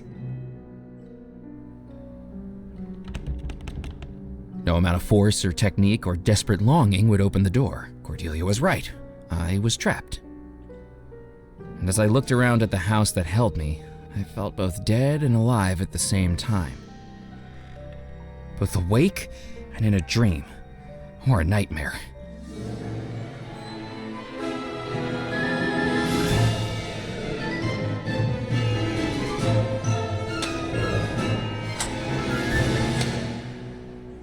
Good. Bad. I don't actually have a correlation. The only way I could possibly free myself was to gather the 5 items to awaken the Ghost Bride. I do have Perhaps to giving her a though. third and final opportunity to kill me.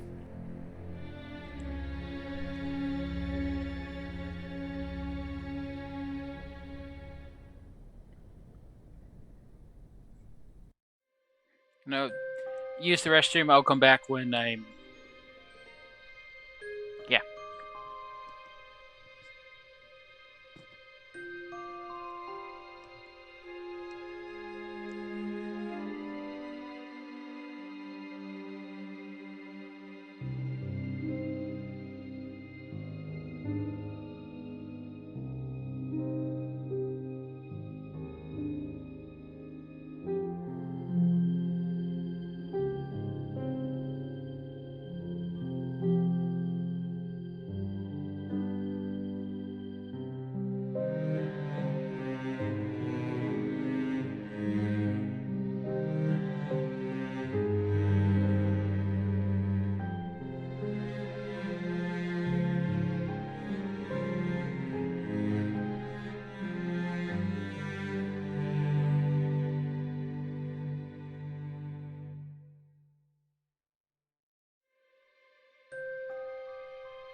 I'm here for now. I think I'm mildly sick. If I get up again, I'll set a timer. I didn't think to set one this time. Are we getting a full 4 hours or...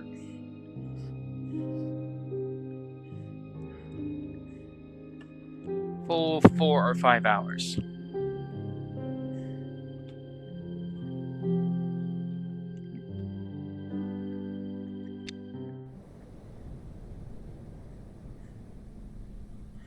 What's this do?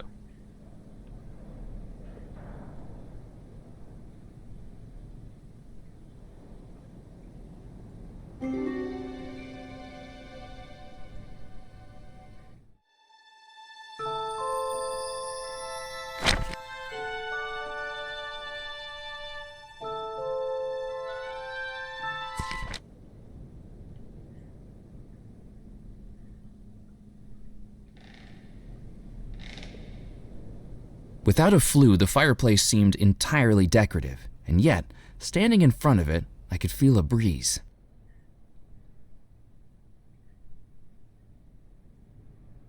That didn't work.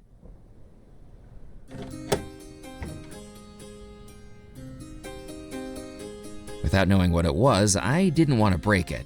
I wondered if the pianist knew more about it. Good evening. My name is Murphy McCallan. Pleased to make your acquaintance. Ezra Hughes is the name. Pianist for hire is the game. Got any events coming up that you can use a pianist at? I do weddings, christenings, bar mitzvahs, funerals. You're still hustling for work? Isn't being a ghost an impediment? Hey, when you're self-employed, you've got to keep that next paycheck coming in. But you're trapped in the house. Well, I admit I'm not normally based here, but Belmore Manor makes a lovely venue. How's the gig? It's the gig of a lifetime. Quite literally. I just didn't realize how short that lifetime would be. Still, I should be making out like a bandit at the end of it. Why's that? My contract says I charge overtime at time and a half. So far, we're 30-something years past my original end time. Is there much to spend your money on when you're dead? They say you can't take it with you. But I don't seem to be going anywhere at the moment, so why not find out?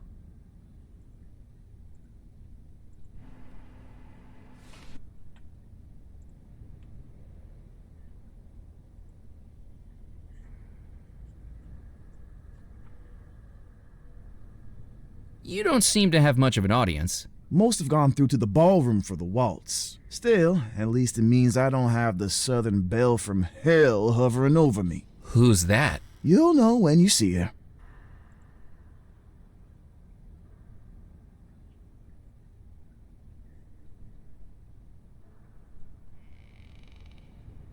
Are you local to Devil's Rock? No, New Orleans born and bred. Hard to grow up in the Big Easy and not fall in love with this music. Street performers in the French Quarter, brass bands on the balconies, parades at Mardi Gras. It's in the air down there. So what brought you here? Work. Figured I'd play a few gigs, make some cash. Next thing I know, I'm caught up in more drama than a Gilbert and Sullivan operetta. Where did you find musical work here on Devil's Rock? I got a full season contract down at the Calliope Theater. It was pure luck, really. The original pianist broke his arm. How? Before the renovation, that place was falling apart. 14 people in the audience watched as the stage gave out right in the middle of Claire de Lune. Pianist and piano falling straight to the floor into the basement. Ouch. Physically, he was fine. Emotionally, devastated for months. Sounds like he went through a bad stage. Yardley Belmore was a performer too, wasn't he? And more. Writer, director, producer, philanthropist. He's the one that bought the Calliope, fixed her up, and hired me. Once he came on board, that place got put on real shows. Real shows? Yeah, before Yardley put up the funds, they were so broke they had to rely on sponsorships. The final year, Bon Tom Bakery funded everything. With conditions. Conditions? The shows had to be on brand. Before Yardley put a stop to it, we were looking at 3 Shakespeare plays that season. Romeo and Baguette, A Midsummer Night's Cream Cake, and Much Ado About Muffins. Do you know what happened to Yardley Belmore? I haven't a clue. But you know what? I think I was one of the final people to see him alive. Oh, really? He came down to the Calliope to offer me this gig for the wedding, and I overheard him talking to someone backstage after I had finished rehearsing. What were they talking about? Well, after Yardley scrapped the baked goods from Romeo and Juliet, he was after ideas to bring something new to the story. This fellow was telling him about a place he'd found, an actual crypt. Such a missed opportunity, really. Can you imagine? Romeo and Juliet's tragic finale, played out in a Capulet tomb, the star-crossed lovers' final doomed moments in a real-life, honest-to-God crypt. The last thing I heard was them setting a date to check it out. And then, well, after that, no one ever saw him again. Do you know who the man he was talking to was? Rackham, I think you call him. Don't know where his interest in the theater came from all of a sudden. I'd never seen him in any performances. Do you know where I could get some wedding music? I take request. It's part of my contract for the wedding. What are you after? I need some wedding music to play to Abigail Belmore, upstairs in her bedroom. I might be able to move people with my music, Murphy, but there's no chance I can move this piano up to the 2nd floor. What's the machine next to your piano? That's my ticket out of hustling, a phonograph recorder. I'm going to compose and record a hit song, something that'll sweep the nation like those guys on Tin Pan Alley. I can record and release a song all across the country, and people will be able to hear me live in their living room. But you're not live, or living. That'll be how I market myself. Anthems by apparitions, hymns by haunts. The magazines won't give you the time of day if you don't have some way of standing out. If I'm dead, it's better to be composing than decomposing. How does the machine work? You just put in a blank record and press record. There's an old one still in there if you want it. It's too worn for me to use anymore. The records have a thin layer of black wax on the outside, and the machine records the sound as grooves in the wax. Keep an ear out for me in a year's time.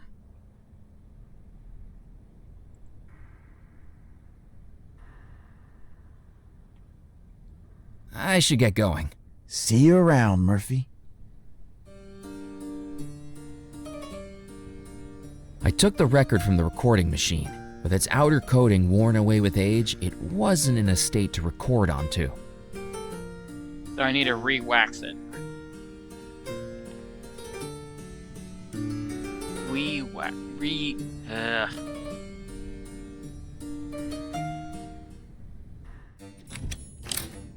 That is an insult to my honor. I didn't know you had any honor left to insult. Boys, you don't want to be fighting over little old me. Tallulah, this man is nothing but a scoundrel. Then you, brother, are a no-good fraud.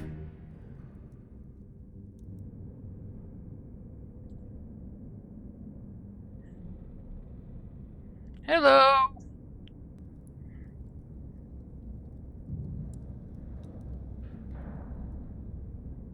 Hi there. Keep walking. I don't have time to waste on you. Good evening, miss. Oh, another fine young gentleman. My name's Murphy McCallan. Pleased to meet you all. Back off, Peanut. Yeah, keep walking. We were talking to the lady first. Now, boys, we must be welcoming to our new friend. My name is Tallulah LaRue. I expect you've heard of me. My daddy owns the LaRue Oil Exchange. We're the richest family this side of the Mississippi. But don't be getting any ideas. Tallulah, don't you think this gentleman is a little beneath you? He looks so poor, he probably waves a popsicle around and calls it air conditioning. Let's not be rude to him just because he's less fortunate. You boys be welcoming and introduce yourselves. If we must. I am Humphrey Talagula. And I am Orville Talagula of the Talagula Textiles Company. I think you made the pants I'm wearing.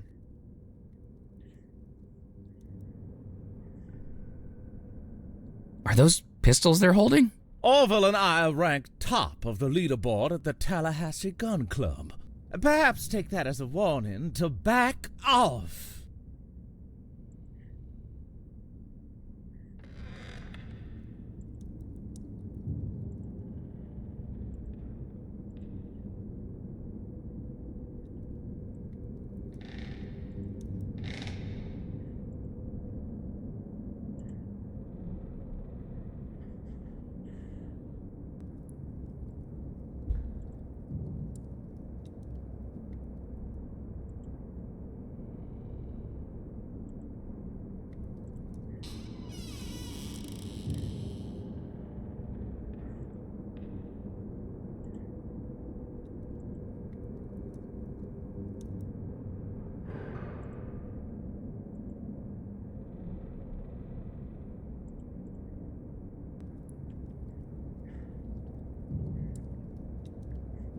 What's that in your hand, Miss LaRue? This is my invitation to the wedding. It allows me to bring one guest with me, but I seem to have made a teensy tiny mistake.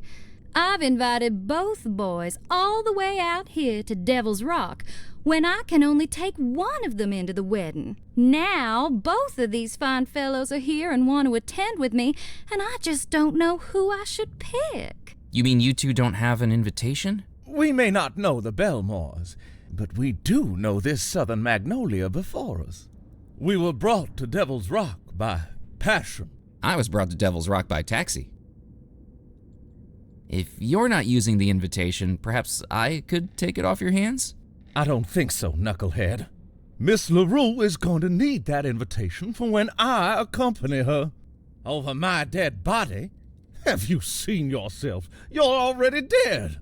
These two gentlemen seem pretty heated. I just hope it doesn't come to blows. I'd be happy to marry either of these gentlemen one day, if only I could choose between them. If you did end up marrying one of them, would that make your name Tallulah Talagula? That's right, and my middle name is Beulah. Rolls right off the tongue, doesn't it?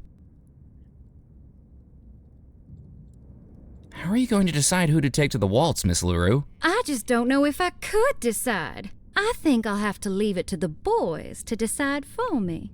Choose me, Tallulah. I'm the one who inherited our family's good looks, I assure you. Good looks? Your reflection hides when you walk past a mirror. I have the southern elegance she desires.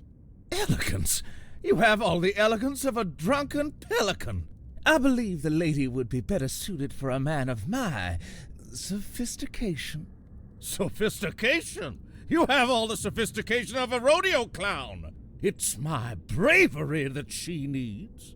Bravery? You'd run away from a June bug. If you think yourself so brave, then we must put it to the test. Brother, I challenge you to a duel. Not if I challenge you first.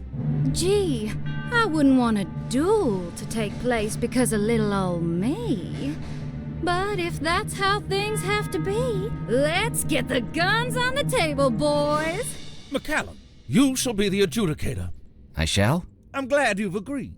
What exactly does that entail? In order for the duel to be fair, an independent third party must load the pistols and declare the victor.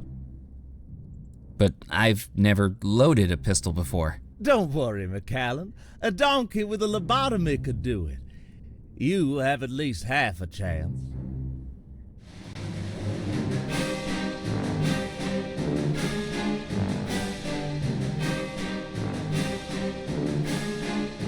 One at a time, I poured the powder into the muzzle of the pistols.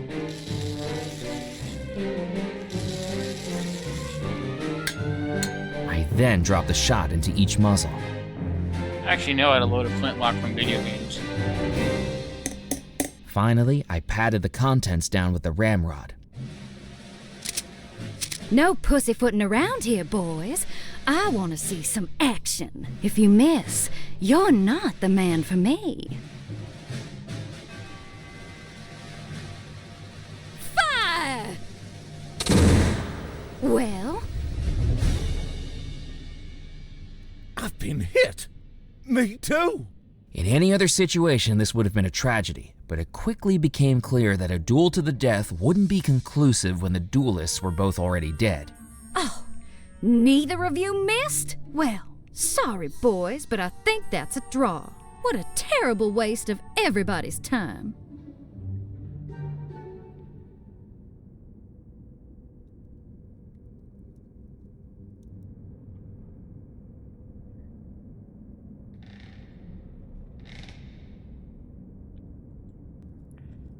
I got an idea.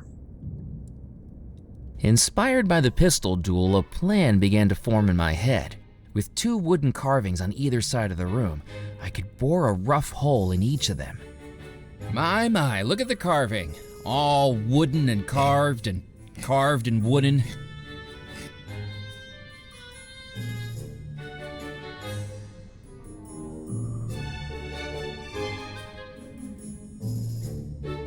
Yes, these certainly are some of the most carved pieces of wood I've ever had the privilege of seeing.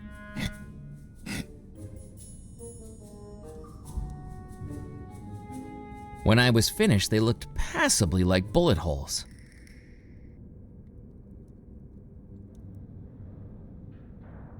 Would you like a rematch of the pistol duel? What a wonderful idea! Boys, guns on the table. Murphy, load 'em up.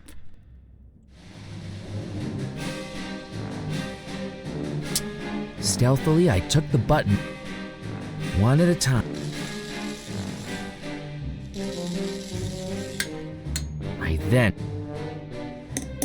Finally, I patted the cup. When the ramrod emerged, the magnet I'd attached brought the shot with it.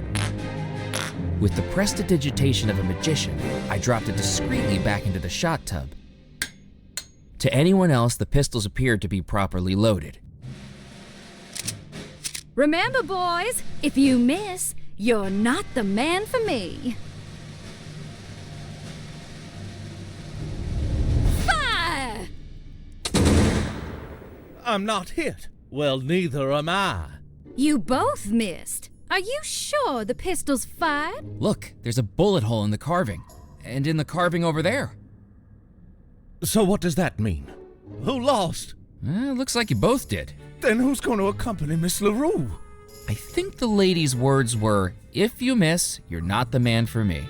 But we both missed. He's right. If you're both losers, I can't take either of you to the wedding. I'm not dating a man that can't shoot straight. Tallulah, we can talk about this. Give us another chance. I'm sorry. My mind is made up. Here, Murphy. You can have this. I won't be needing it anymore. Woohoo! Miss LaRue, would you mind if I borrowed your parasol?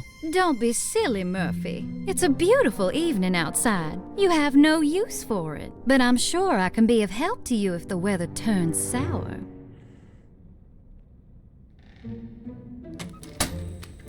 You, boy! Are you one of the staff? Is the wedding ready to begin? Ready to begin? Goodness gracious, but I haven't found my Bible. Sorry, I'm just a guest too. I don't think the wedding's happening until later tonight. Or not at all, if everything went to plan. Just enough time for another drink, then. After my escapades with the fish and its hidden horseshoe, I had had quite enough of taxidermied animals.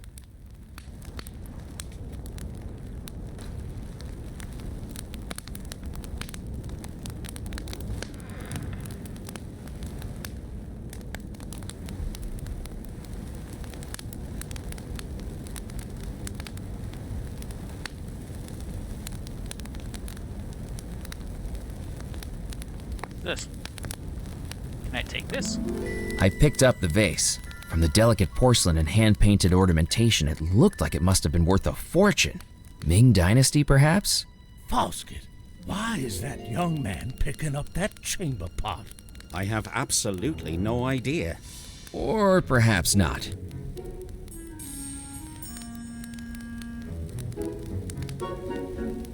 The empty glass was best left. Good evening. Good evening, my boy. I'm afraid you'll have to speak up. Old army injury, you see. Care to join me for a drink?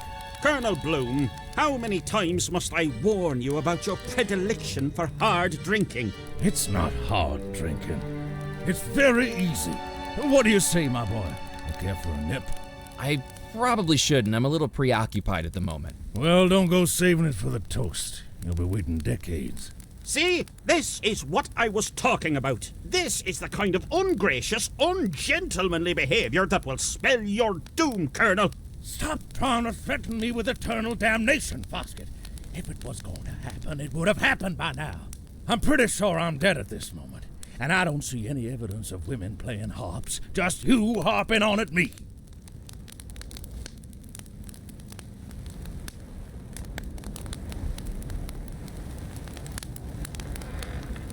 Did you see much action in the army? I killed 4 men. From food poisoning, Colonel Bloom's title is an honorary one for services to catering. The Cattle King's what they called me. I owned farms from New Orleans to Tallahassee.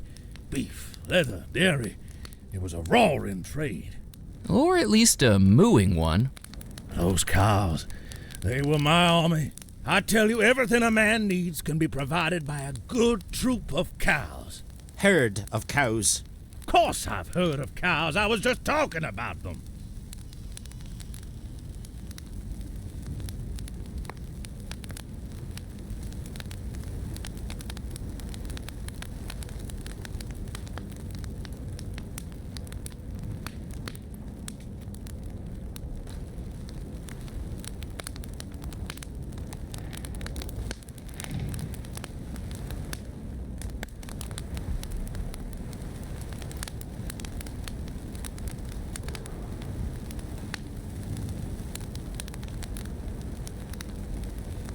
What are you drinking, Colonel? Good hearty rum. It'll put fire on your chest and hair in your belly. Wait. And perhaps it is time to consider whether you have drunk too much of it, Colonel. Or perhaps give it up altogether. I could easily give up alcohol. I've already done it hundreds of times. I think you'll find the time between one glass and the next does not count as teetotalism. Perhaps we should be grateful to the Lord that your glass remains empty. Are you looking forward to the wedding? I'm looking forward to it being over. In my opinion, being stood up at the altar for 33 years is a pretty bad sign. Not what strong relationships are made of. And you should know, Colonel. You've only had hundreds of them. Do you think the bride and groom should be together? That Rackham's a slimy character, and no mistake. Oh, by God, he's a good businessman. Trickier than a magician's rabbit that's gotten stuck on a particularly difficult crossword puzzle. But all that don't amount to a hill of beans if you're not enjoying life. I don't know whether to hate the guy or envy him. Both are sins, I think you'll find, Colonel. And not even the best ones. Do you know what's wrong with society nowadays, Murphy? Drink, guns, and women. There's just not enough time for them all.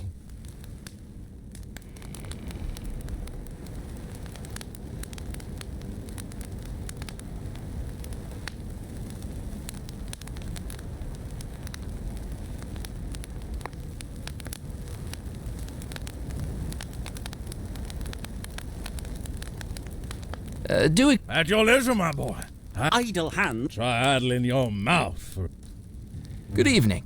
Hello, my child. Oh, don't get him going again.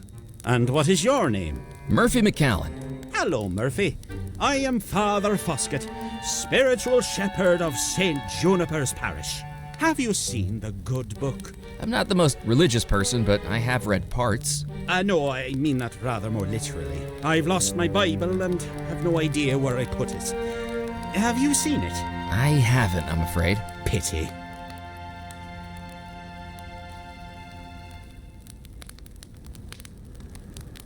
Are you here for the wedding? I am officiating the wedding. With everything that's gone on in the house, we must thank God we have someone like me to keep us on a righteous path.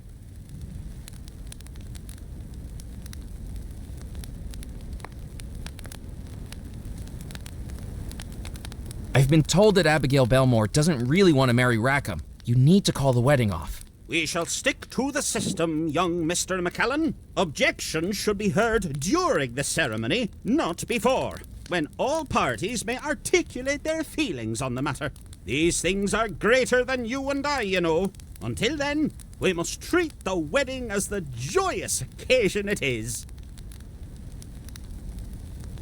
What do you think of Abigail Belmore? A little headstrong, in my opinion, but a lovely young lady. I baptized her, you know. She grabbed my nose as I held her over the font, right up the left nostril. Wouldn't let go until her brothers distracted her with a teddy bear.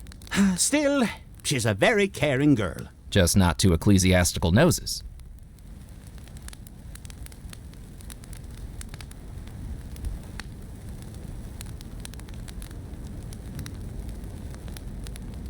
Is St. Juniper's your church? That's right, young man.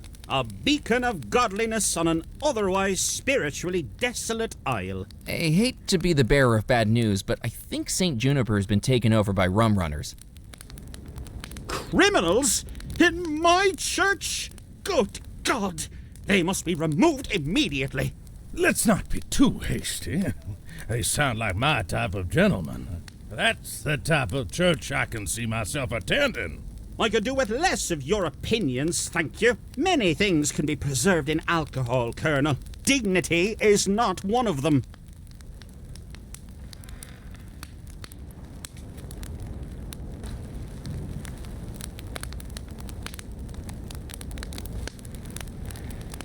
I'm not the most well-read on religion, but shouldn't you be in heaven now? Gold standard question, my boy.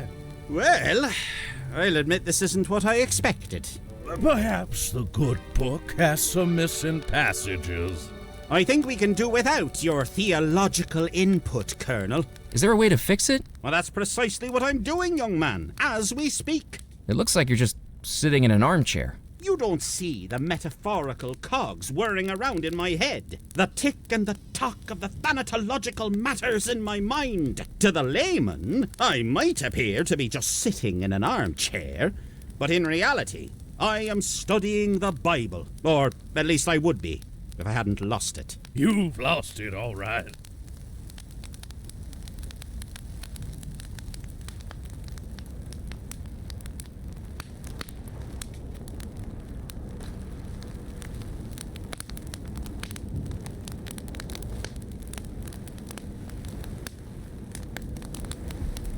Do you think it might be voodoo keeping you here? Voodoo is nothing but mumbo-jumbo misdirection. I fear we may be in limbo. Some devilish force has interrupted the supernatural order of things.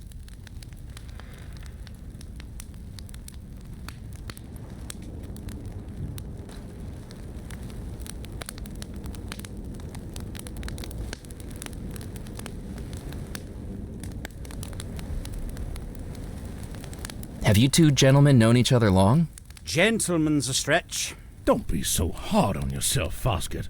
But yes, we've known each other since we were teenagers. We used to be roommates in college. But while I focused on my studies, the Colonel here focused on extracurriculars. I made it my duty to keep him on the straight and narrow path. And thankfully you haven't done a very good job of it.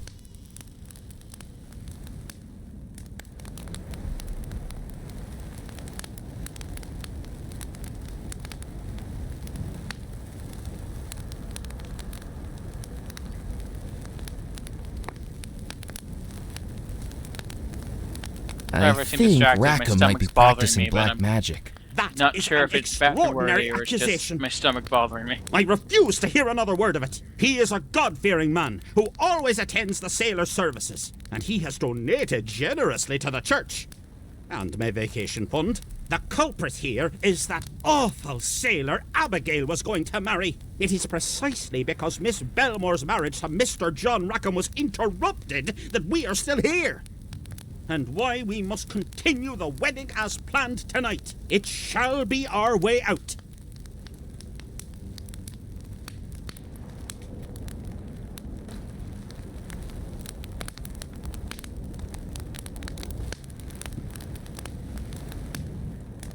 I'd best be heading off. God be with you. I'd previously seen small pots hung in fireplaces like this contained water in order to humidify the room, especially when tobacco was being smoked. In this case, however, the pot was empty. Well, time to get water, I guess.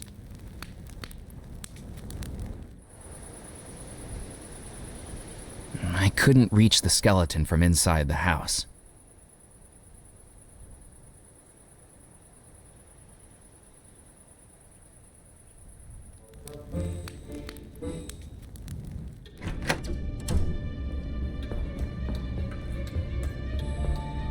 Stepping through the doorway, I found myself in an ethereal black void that stretched in every direction. Draped in green fog, all I could see were staircases floating in all directions, and in the center, an eternally ticking clock.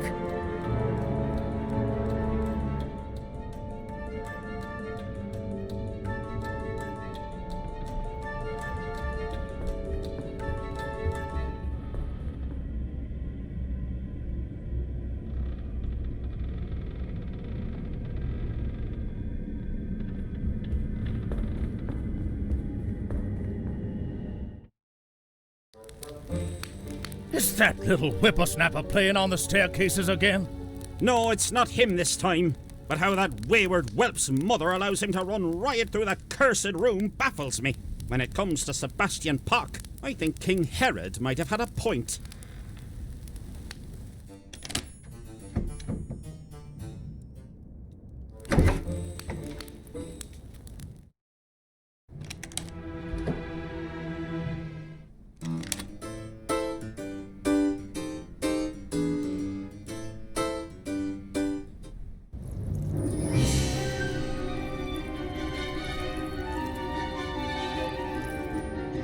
I wouldn't do that if I were you.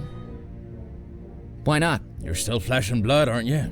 That's right. And to be ashamed of. But you'll end up see-through blue like me if one of those thorns nicks you. And don't try cutting them. Even so much as a snap, and it releases a toxin so deadly you'll be on the ground within 3 minutes. Certainly keeps things exciting, doesn't it?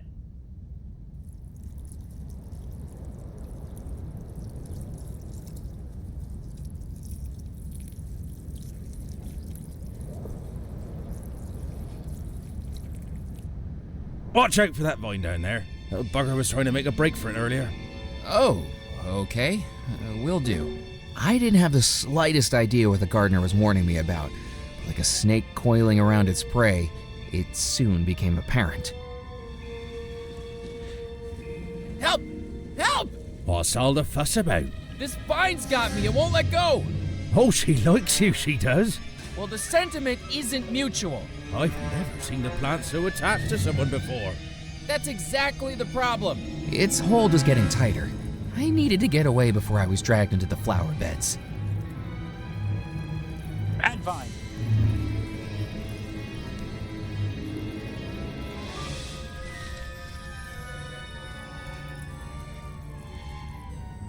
Well, you didn't need to do that. I wasn't planning on doing the pruning till tomorrow.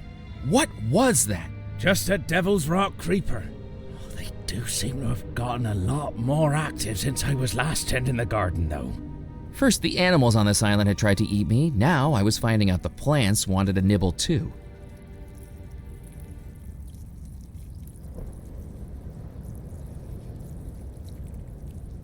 Good evening. Pleasure to meet you, young man. I'm Rupert Riddle. I'm the gardener for the Belmore Estate. And whom do I have the pleasure of meeting? Murphy McCallan. Pleased to meet you. Do excuse the state of the conservatory. After 30-odd years without so much as a pruning or watering, it's taken on a mind of its own. Don't be telling the Horticultural Society or I'll be having my golden trowel taken off me. You've won awards for your gardening? Oh, yes. This conservatory is rather famous. Welcome, Murphy, to the Poison Garden. Poison? Why would the Belmore brothers want a poison garden? Academic interests, prestige, and morbid curiosity, I should think. Master Cecil liked to study them. Master Xavier used to collect them on his expeditions. And Master Yardley, well, he just liked the theatricality of it all. Isn't it dangerous? Well, it all depends on how you use it, doesn't it?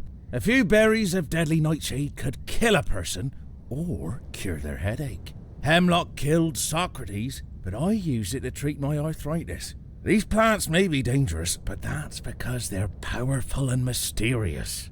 From medicine to murder. Exactly. The power to heal and the power to kill. That's what makes them so interesting. Remind me never to get on the bad side of a florist.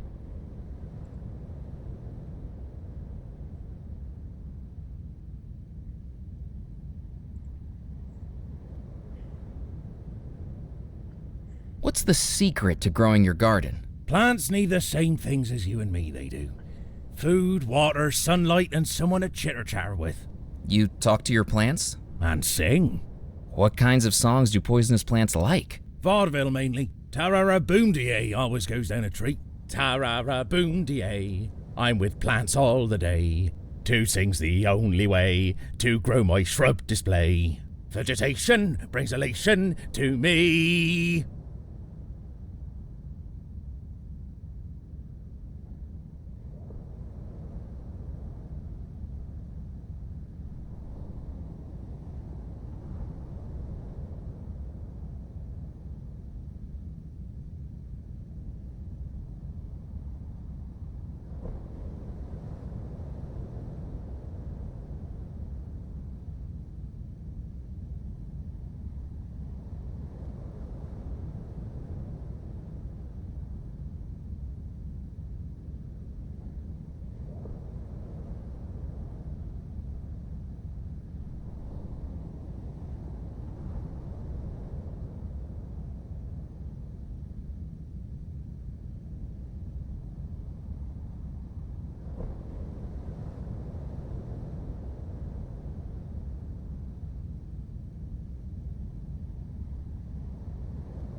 That's quite an accent you've got.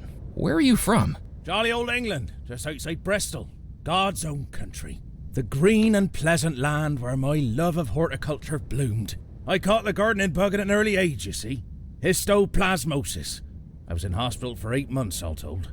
But trapped in those 4 wipe-clean antiseptic walls, staring at a pot of plastic philodendrons, why, it just grew my love of all things botanical. Why did you move to Devil's Rock? I came over with the Belmores, didn't I? Got myself a little cottage on the edge of the estate near the mausoleum. Bugger if I can get to it now, though. Shame, too. Why's that? Do you miss home? Oh, I think I left the gas on. Wouldn't want an accident now, would I? Could be the death of me.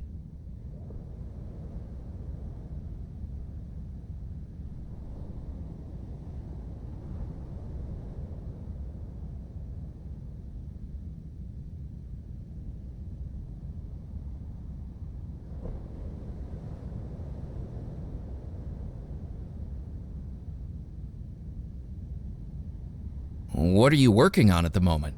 I suppose I ought to be pushing up daisies, but death isn't going to stop these green fingers, so I'm getting right back into it where I left off, tending to these plants.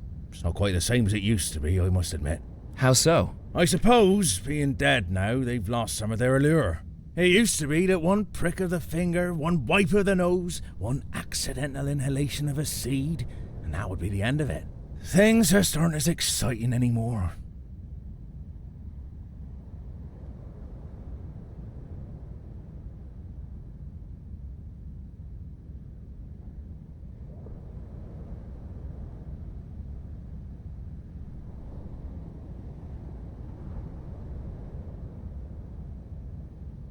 Will you be attending the wedding? Me? Get an invitation?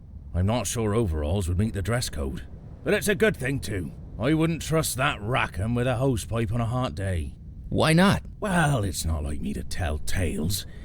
But it wasn't long before the Belmore brothers started to disappear that Rackham was in here asking about the poison plants. Very suspicious timing, if you ask me. You think he murdered them? I couldn't possibly say.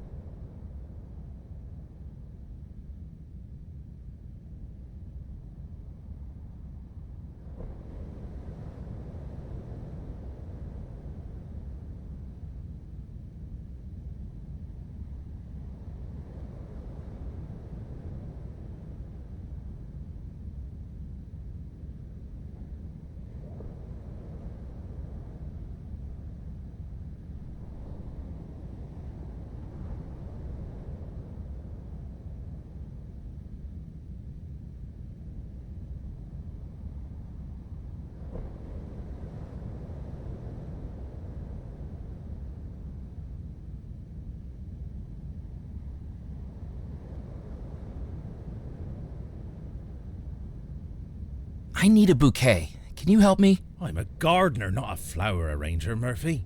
Is there anything in here I can take without it killing me? I'm afraid the only non-poisonous plants were those down in Abigail's flower bed. She had her own little area that I used to help her with. There's only that one flower that stayed alive in the whole conservatory. Funny that. What's funny about it? That's the same flower bed Abigail used for her bouquet the night things went awry. That'll be perfect. Is there a way to get rid of the thorns? Oh, certainly. A good drenching with alcohol should kill them off. Thanks for your time. Before you go, you wouldn't do me a favor, would you? What kind of favor? Well, I was just wondering how that flesh and blood thing is working out for you. Excuse me? It's just, and I don't mean to impose, but my eternal frustration is that I have 187 different ways to die in this conservatory, but I was never able to test any of them out. Now that we've all discovered death isn't quite so conclusive, I was wondering if you'd want to help out. Help out how? Well, we could test out some of the plants on you. They'd kill me. Fingers crossed. The dainty old man's eyes glowed with unrestrained excitement at the mention of murder. His dottery demeanor offered a complete contrast to his apparently homicidal tendencies. He was like a tortoise holding a machine gun. Now, don't make such a drama out of it. We could put it in a nice pie and maybe some herbal tea. I know the recipe for a lovely cobbler. Definitely not. Let's cross that possibility out right now. I was only asking. Maybe let me know if you change your mind.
Enjoy the music.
I'm back. I think I'm sick. I'm gonna at least try to get to 7.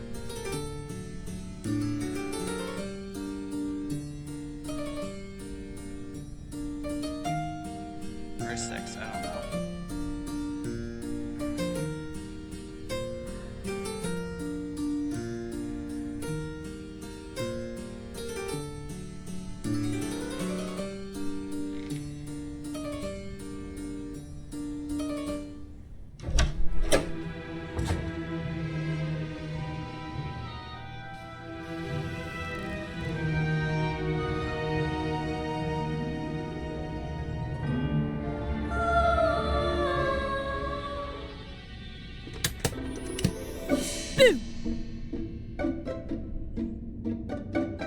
Haha, the look on your face. What are you doing?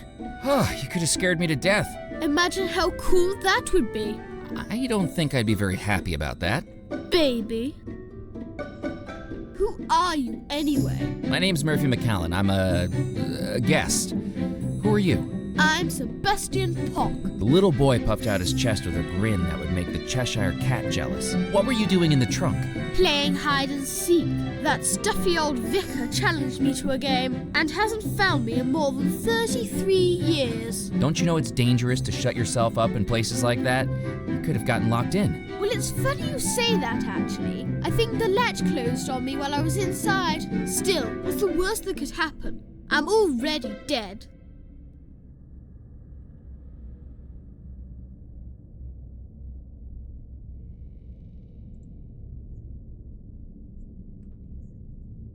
What are you looking so pleased about? I'll have a new toy to play with later tonight. A brand new Guggenhose Model 5 wind-up tin boat. I'm going to play with it in the bathtub down the hall. That's funny. I know a little girl who accidentally got one of those for her birthday today. Yeah, funny that. The boy pulled an expression that made him look slicker than a politician in an oil spill. You've been in that chest for 33 years? On and off. That's got to make me a hide-and-seek champion. This house is amazing for it. Before I climbed in the chest, I must have explored every room in the house. The ones that aren't locked, at least. You haven't seen the Belmore treasure while you've been exploring, have you? There's a treasure here, like pirate treasure. That's what the stories say. And you believe them? I thought kids were supposed to be the gullible ones. I don't think it exists. Why not? Because if it did, I would have found it by now.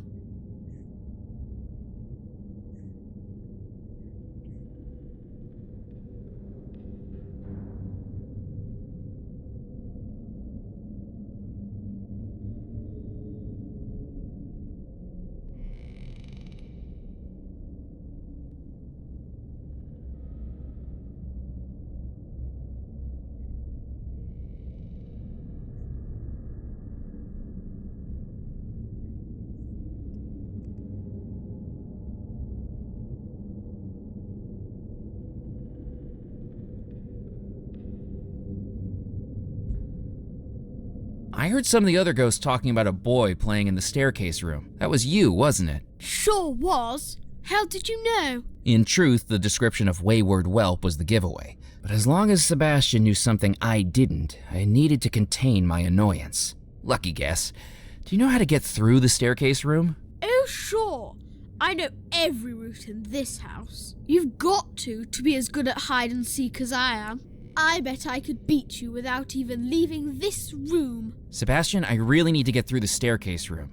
Could you tell me how to do it? Well, are you any good at hide and seek? Excuse me? Because I could tell you how to get through the staircase room. If you can beat me, hider or seeker, I'd beat you at either.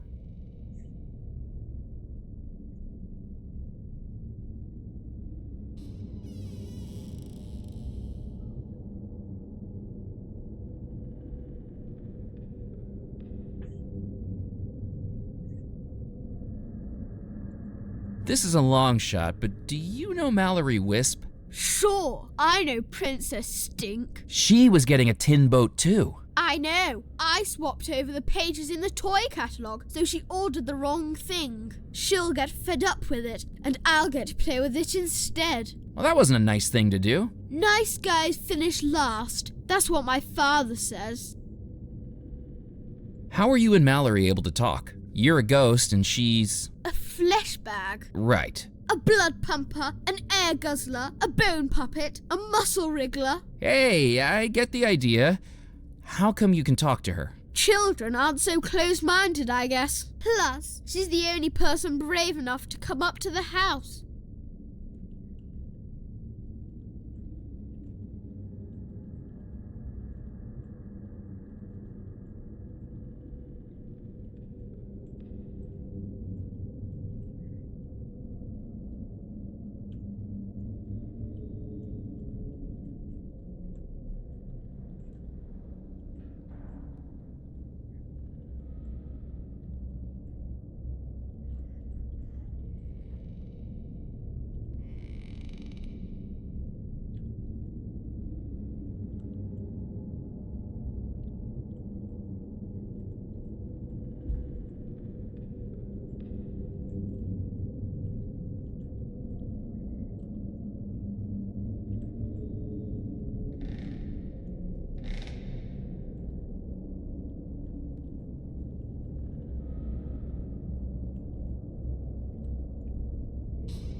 Are you here for the wedding? Do you think I dress like this for fun? I look ridiculous. I thought you might be the mayor of Munchkinland. My mum made me dress like this. What's your excuse?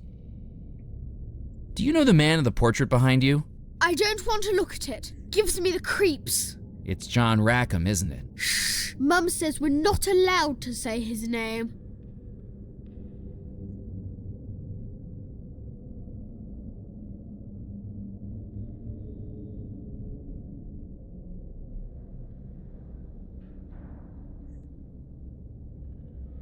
What do you know about Rackham? I don't want to talk about it. You know something, don't you? I can't tell you. I'd get in trouble. I won't say a word. Cross your heart and hope to die? That's ironic, given the circumstances, but sure. We came to the house a few months before the wedding was supposed to happen. My dad's a lawyer for the Belmore Trading Company. A real important one. But oh boy, is that stuff boring. I was sneaking around, you know, just exploring the house. And I saw him, that man. He was talking to one of the Mr. Belmores. The one that wore the white coat. Cecil Belmore, the scientist? Yeah, he said he was going to his laboratory, but where it was hidden was a secret. I thought I could follow him. Did you have any luck? Not really, because I wasn't the first. That man, he was following him too, in secret. I kind of got too scared to keep going once I saw him. What scared you? I saw something the scary man was carrying. What was he carrying? A dagger.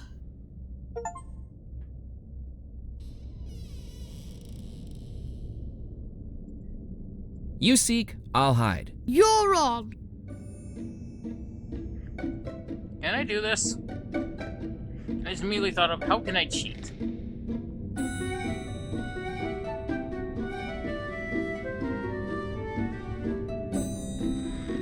Ready or not, here I come. Found you. Goody for you. You didn't even make it hard. Maybe I should hide next time.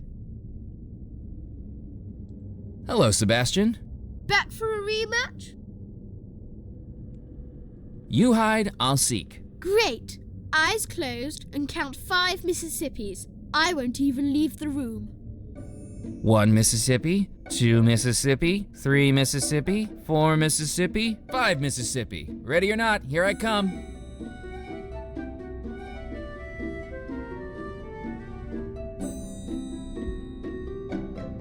I wonder who's behind this curtain.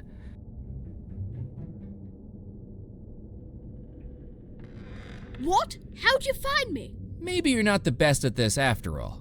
You cheated. You tied that string to me. Don't be a sore loser. You never specified in the rules that it wasn't allowed. Now, about that route through the staircase room. Grown-ups are tricky. Here, this'll tell you how to do it. Cheetah, cheetah, pumpkin eater. I almost felt bad. Almost. Because when I looked at the document, I was sure I'd been swindled.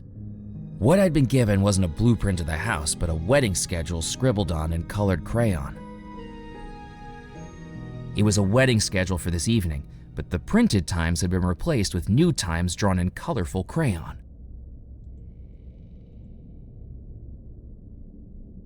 The door was locked.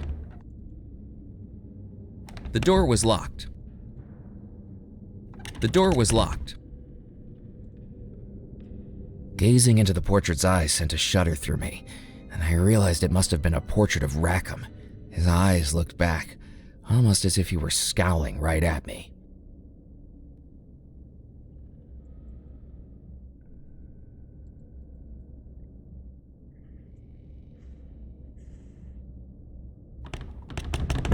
The door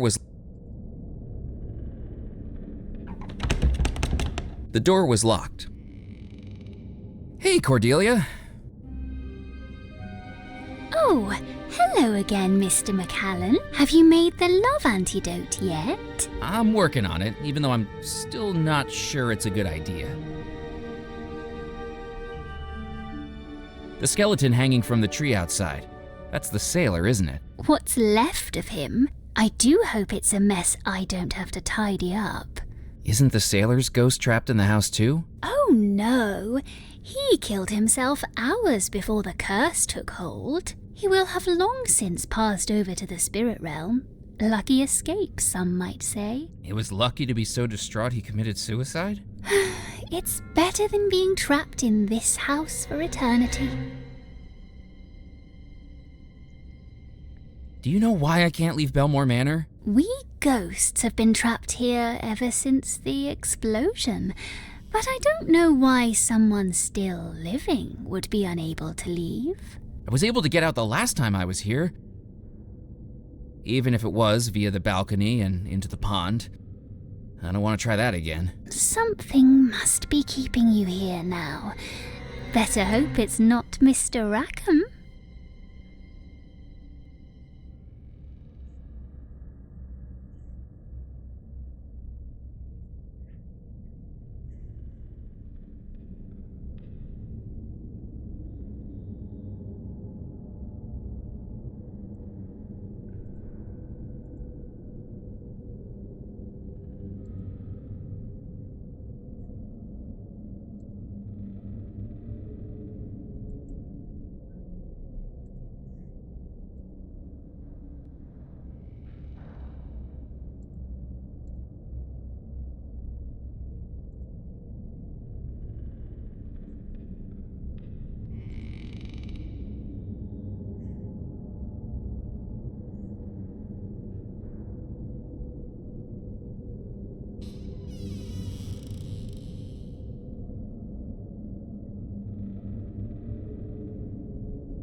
Did you say there were rumors that John Rackham used black magic? Oh yes, all of the staff talked about it, even if we daren't mention it to the family. Crates and boxes delivered in the night, hidden from prying eyes, but not hidden well enough. We see what happens in this house.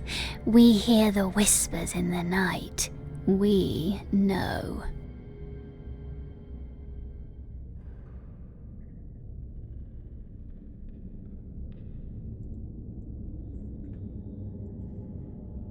Do you think the Belmore treasure is here in the house? If it is, I've never seen it. But it is a big house. There are rooms I've never been in. Rooms I was forbidden to enter. Who knows what's in them?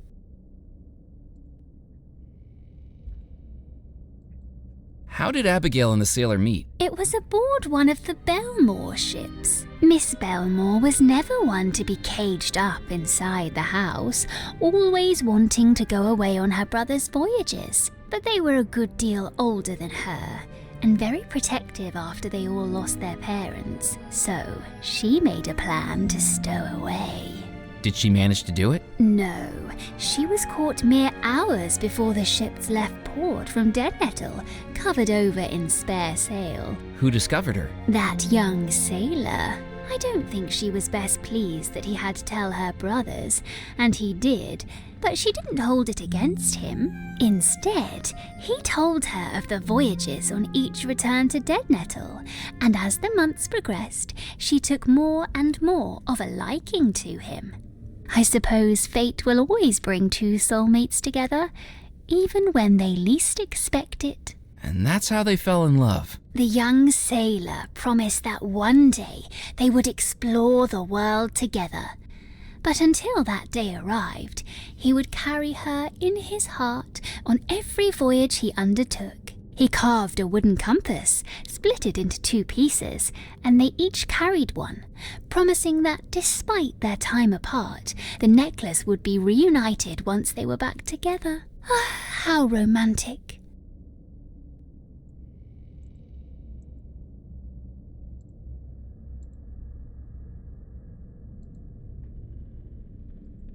How did the Belmore's parents die? A shipwreck off the southeastern coast.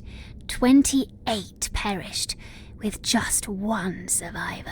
Who was the survivor? Why, it was Mr. Rackham.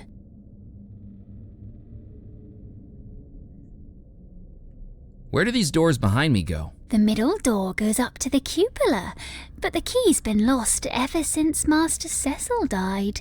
There's not much up there from what I remember, just old sheets, linens and lace. And the door on the right? That's where the parlour witch lives.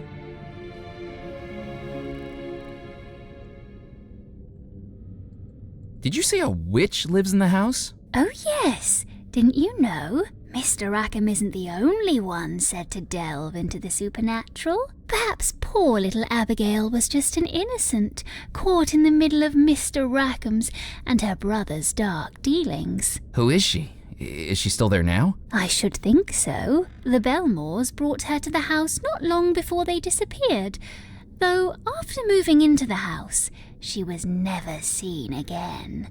No one ever goes in, and no one ever comes out.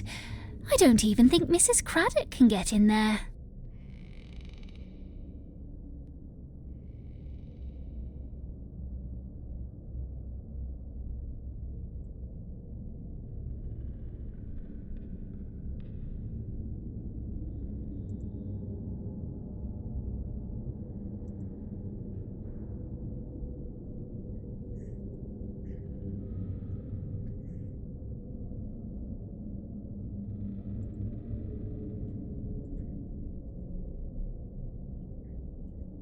Do you know what happened to the Belmore brothers? That certainly is a mystery, isn't it?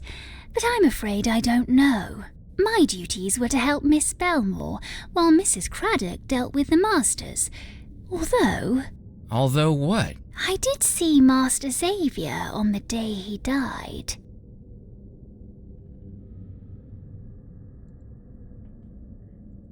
What was Xavier doing on the day he died? Preparing for an expedition. He'd been given a birthday present not long before, an old pirate map of Devil's Rock that he'd hung over the fireplace in his bedroom. And on the map, marked in red, an X marks the spot. Pirate treasure? On Devil's Rock? I doubt the treasure even came into it. A cove on Devil's Rock, where no one has stepped foot in over 100 years. That'd be like a moth to a flame for Master Xavier. He left before dawn, and then never came back. Who gave him the present? I expect you can guess.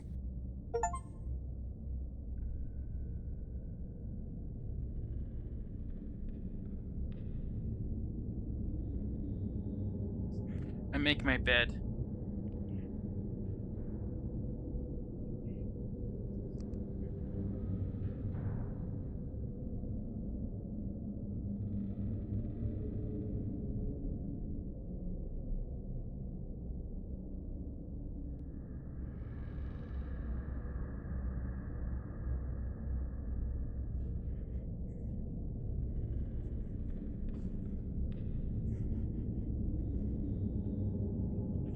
Thank you for your help. I don't think I'm gonna enjoy it.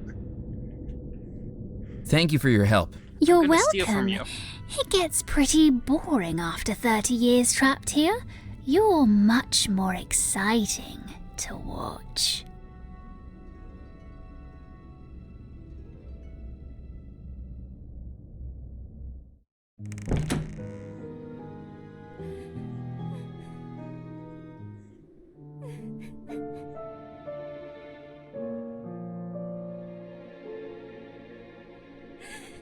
The contrast between the bride, if only she... There was nothing...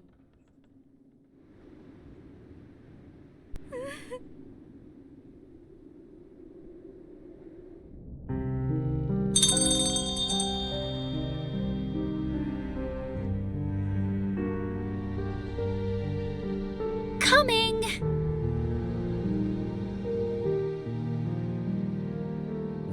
Miss Belmore, did you ring for me?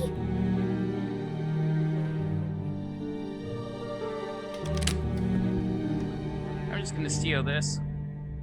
With the maid distracted, I didn't need to... I couldn't ring the...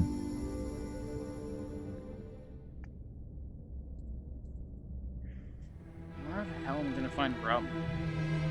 Oh, doors haven't gone down. Hold it right there. The dance is about to begin. I shall deal with you afterwards.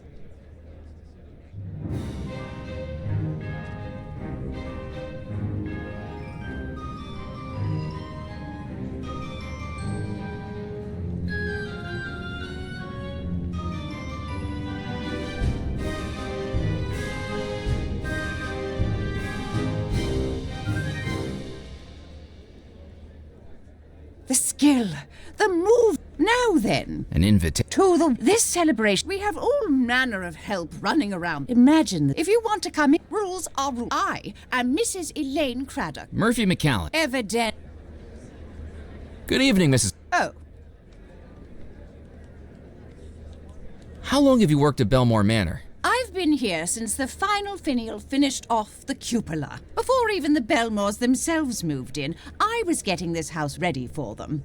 It is a position I was bred for. I may not have blue blood, but I should think it's at least a shade of plum. I spent 17 years at some of the most prestigious all-girls schools, you see, followed by training in Blenheim Palace for 3 years and subsequent coveted positions with some of the finest families in England. Well, I'm glad you managed to escape all that and come here. I can quote you Mrs. Beaton's book of household management in my sleep. It was an interesting offer, but I couldn't think of any situation where I'd need that, short of terminal insomnia.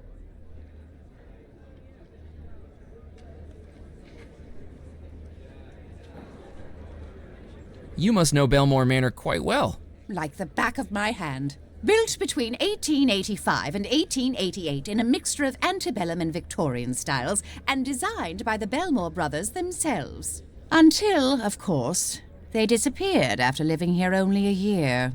Why did they decide to build it on Devil's Rock? Well, the island is exceptionally well placed for trade between the United States, Europe, and the Caribbean. When the Belmore brothers were looking to relocate, it was Mr. Rackham who recommended Devil's Rock.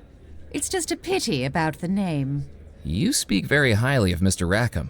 The Belmore brothers may have had expertise in exploration, innovation, and public relations, but it was Mr. Rackham that pulled those three threads together into the beautiful business tapestry that benefits us all.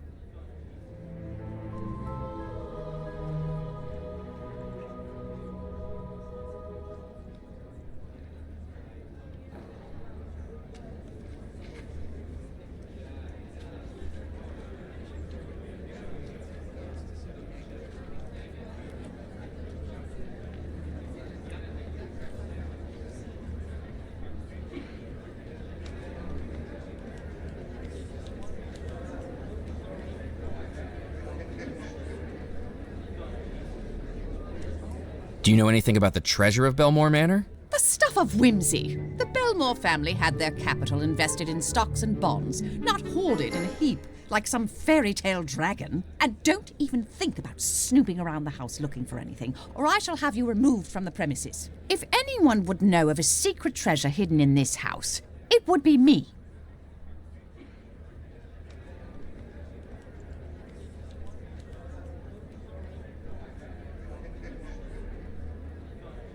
Thank you for your help. Goodbye.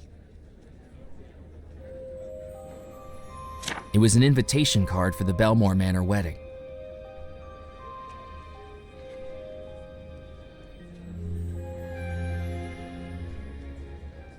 You know, it's funny, I completely forgot I had the invitation on me the whole time. It's these vest pockets. They're much bigger than they look.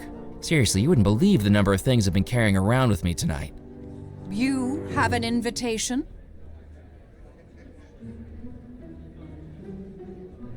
It'd be rude not to show my face. Are you absolutely sure about that? I'm sure our guests could survive without beholding the sight of your singular visage. You see, as the housekeeper, it is my job to ensure that only guests of the highest class are in attendance. How kind of you to think so highly of me. Look, just don't try burping the alphabet or announcing when you're going to the lavatory.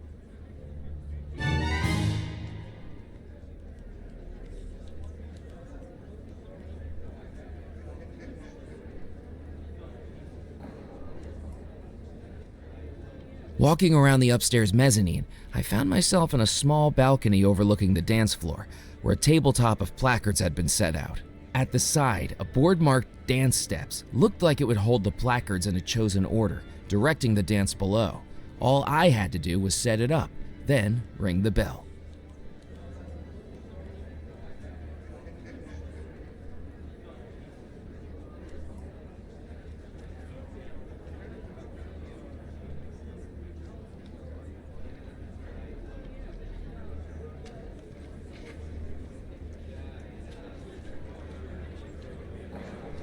Assume I'm either supposed to get the cake off the dance floor or utterly destroy it.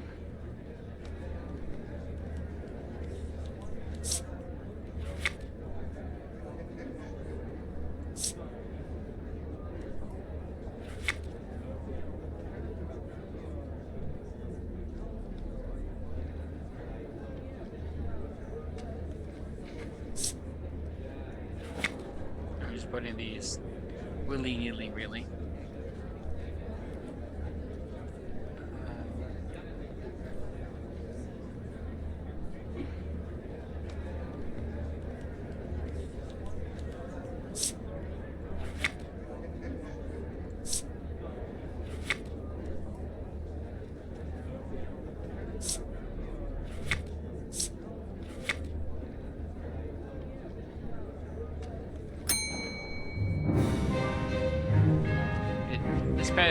Appeases me. I hope it's correct.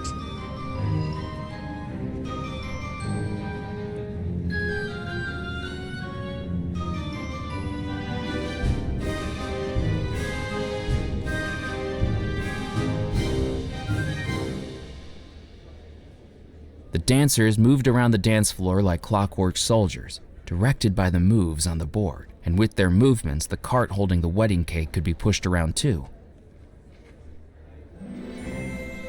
Heading down from the mezzanine, I saw what I was after. The cake cart had been pushed off the dance floor and into reach.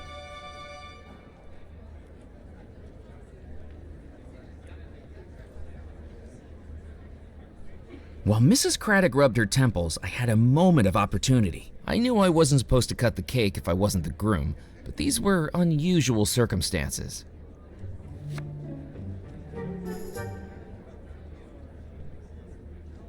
Now I leave. Did you just touch the wedding cake? No. Certainly not. I was just admiring it. I should hope so. If I catch you with so much as a crumb on your fingers, you will be in serious trouble. I should probably drop this off as soon as I can, unless she, finds me.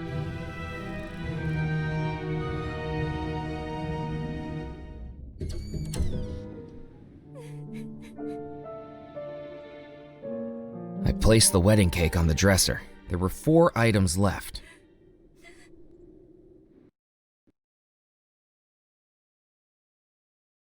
It crashed on me.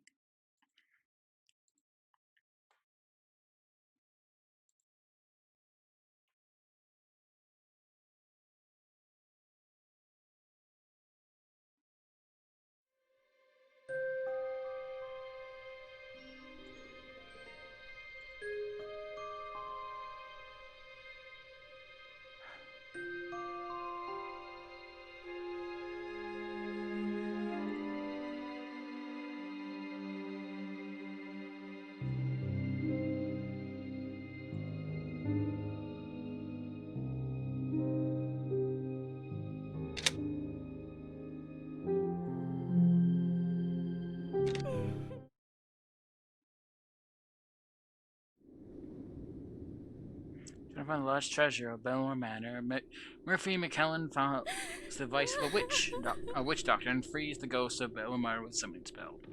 But in doing so, he also released the ghost of the evil phantom John Rackham, now locked inside the house. Murphy's only hope to break Abigail bound the ghost bride out of the low spell Rackham pressed under her. Do this. As a part of her last happy moment, retrieve the 5 items he's seen in her mirror. There was nothing I...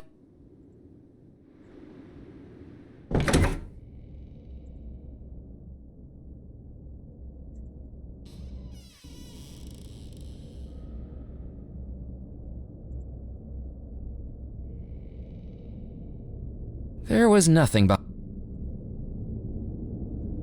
There was...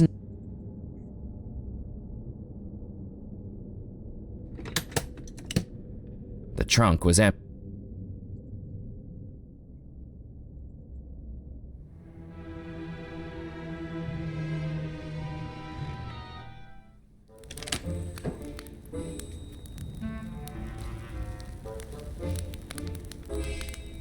Good evening, Father. Hello. Where does that... That room is... What happened in there? When Miss Belmore spurned her original fiancé, that is the route he took to the garden balcony where he hanged himself. That's terrible. A terrible sin. Belmore Manor has evil magic coursing through it. I lay at least partial blame on that deplorable act.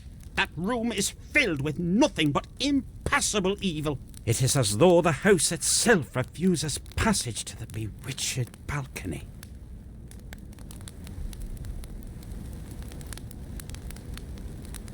I best be... God...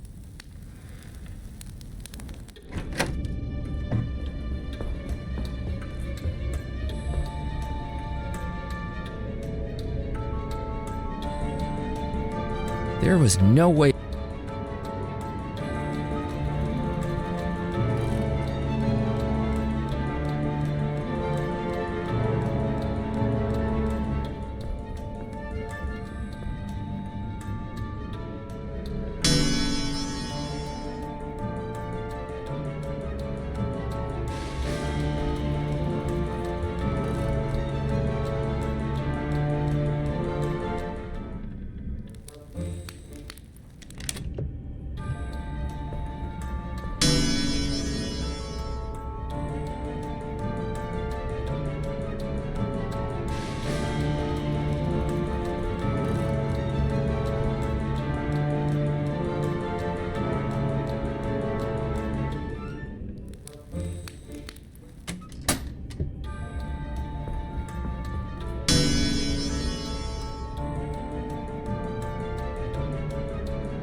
understand the puzzle. I'm just.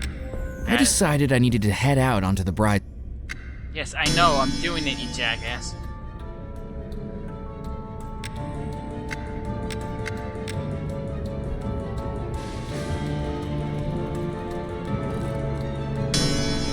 I think the clock is perpendicular to where Murphy is.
Was it? Okay. Back to this being 12.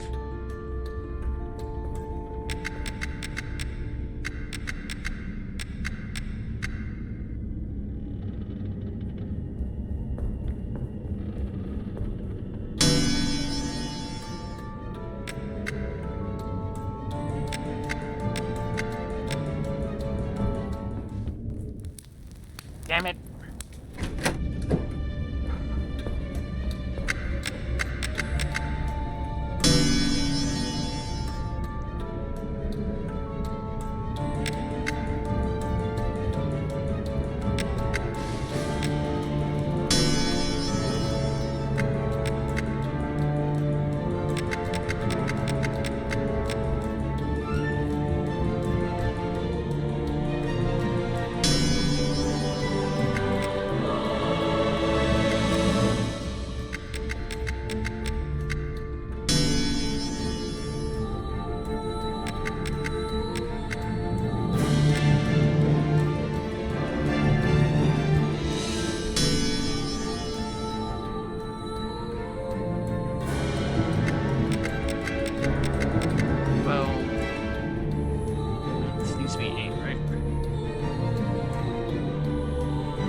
A wedding schedule for.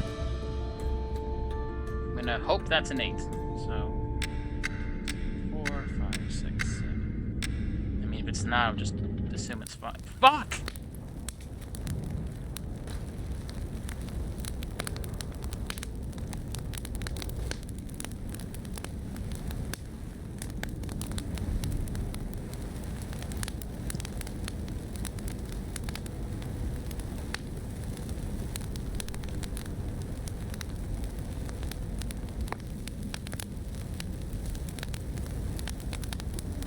Looking it up. I don't know what I'm doing wrong.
It was a wet.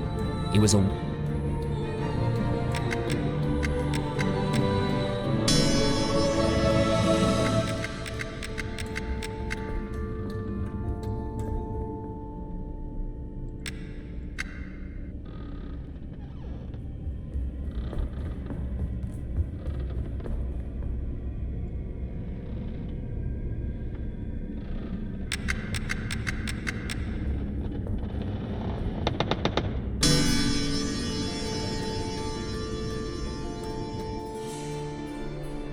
My head still spinning, I passed through the final door of the staircase room with the realization that I'd followed the final steps of a dead man.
Right, I'm gonna do more bedroom stuff real quick just to...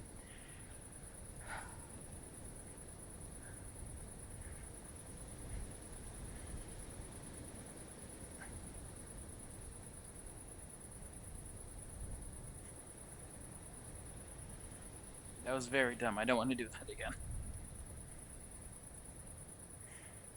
I'm gonna take a quick few... add stuff to my bed that I'll need later, just to reorient myself, because I am in homicidal rage right now.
fan has a remote that I can't find.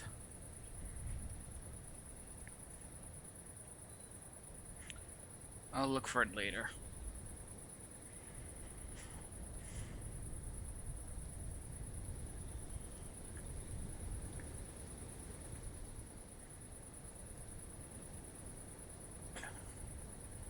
Okay, dead man, I'm coming to rob you.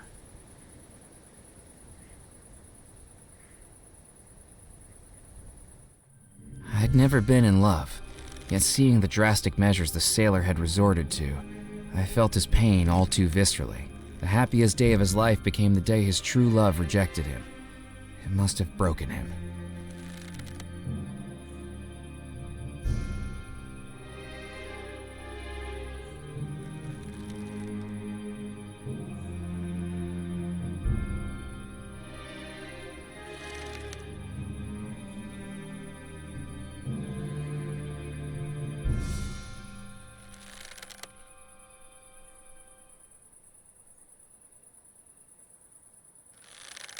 The sailor's skeleton still clasped his wedding ring for Abigail. With some unease, I took the ring, promising the skeleton I'd return it to the woman who loved him. This must have been the skeleton of the sailor. Can I calm down? I didn't want to cut the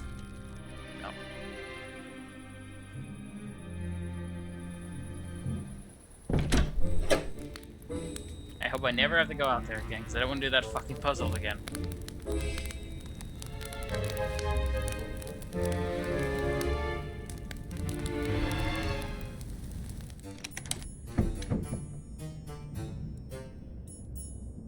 What's this? Oh, a room I missed. Walking into the cellar, I was hit by the pungent smell of rotting wood and mildew. 3 decades without upkeep hadn't been kind to this section of the house, and it was now knee-deep in floodwater.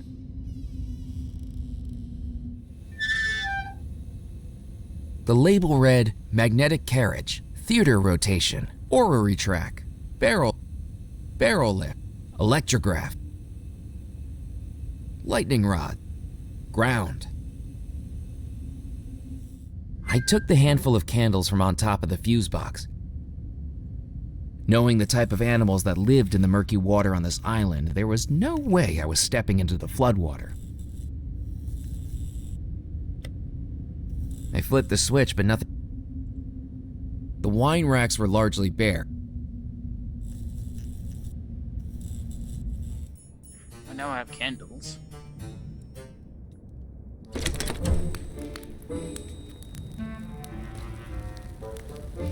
I need...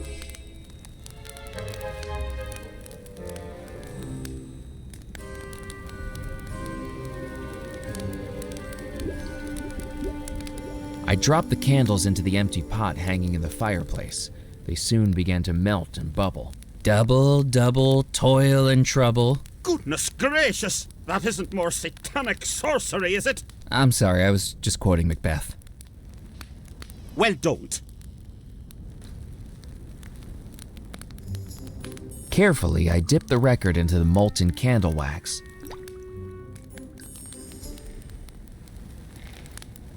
Once pulled out, the thin layer of wax rapidly cooled, leaving me with a blank, reset record.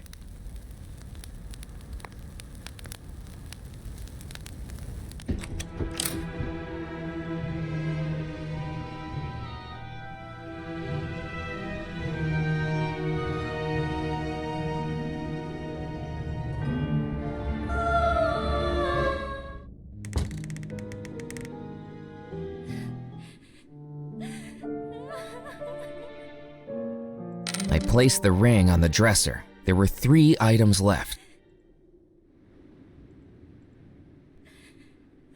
The phonograph horn had snapped off the machine.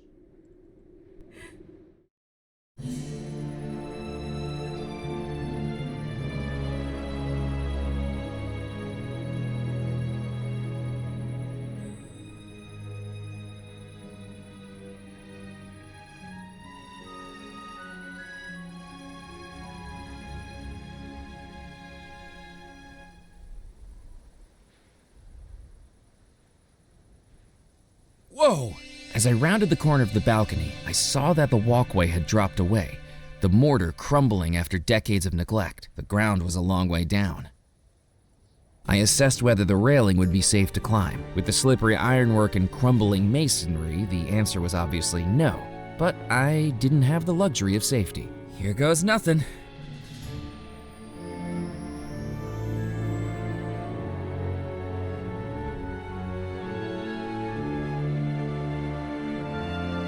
Hauling myself onto the roof from the ornamental railings, I realized there was no easy path to get higher. The roof tiles ranged from loose and dangerous to soggy and dangerous. Either way, I wasn't going to be able to climb them. As I approached the lightning rod, I started to feel the hair on the back of my neck standing up. That was a close one. Fortunately, the lightning bolt had hit the lightning rod instead of me, breaking it from its socket and sending the rod tumbling to the ground below. It looked like someone had... I looked inside the toolbox.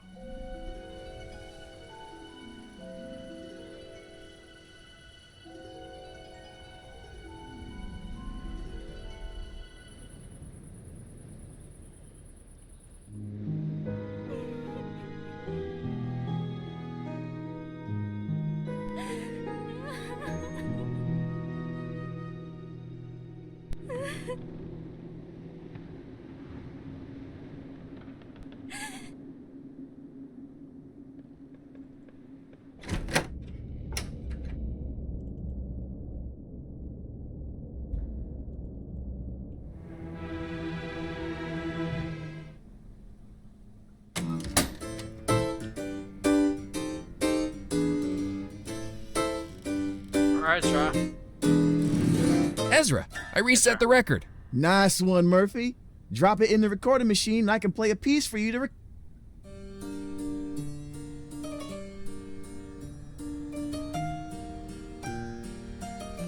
I placed the fresh... Excuse me, Ezra, could you play the wedding march? A request? Sure thing, Murphy.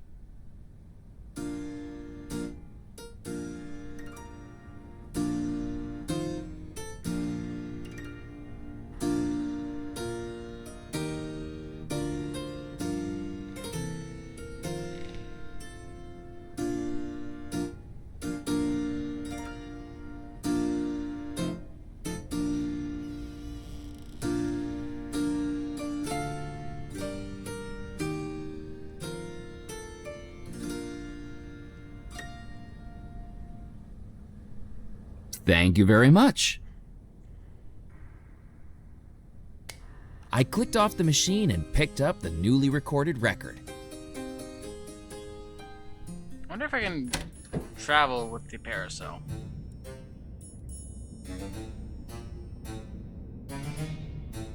Miss LaRue, would you... Don't be silly. Didn't you see the... Parasols to carry this out now.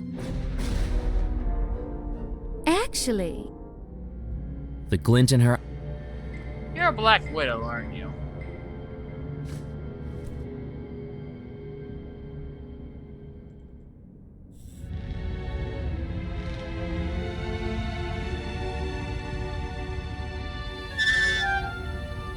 The wire had corroded in...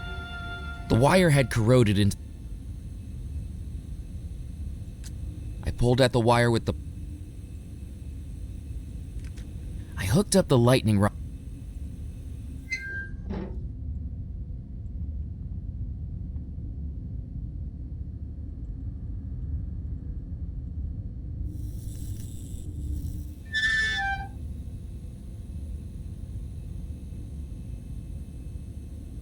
Electrograph, barrel lift, orrery track, theater rotation.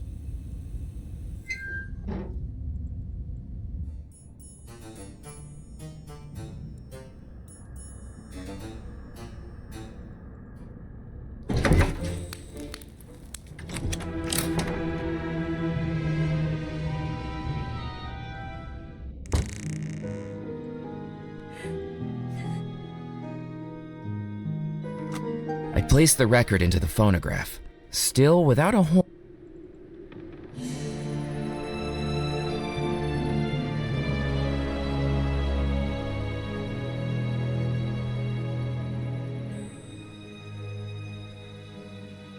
There was nothing I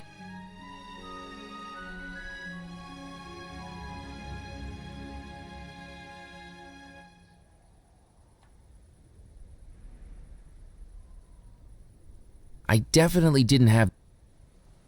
Oh.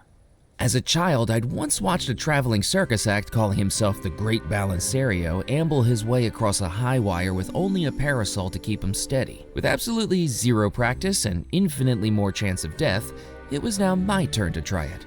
Oh well, here goes.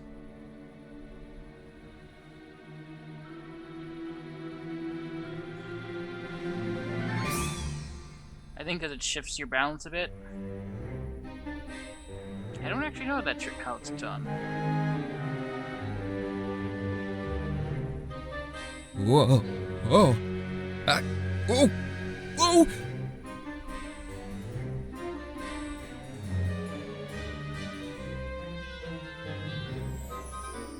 Well, I'm not getting that back. That was a close one. While I may have lost the parasol, I did have one thing on Balancerio. I accomplished my stunt without having to wear a leotard.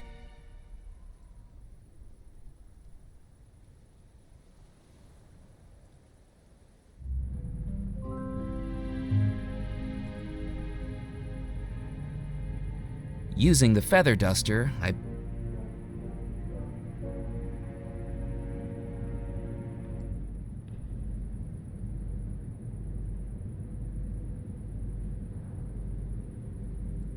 Now that it was free of spiders, I opened the trunk. Searching through the trunk, I found there was nothing else.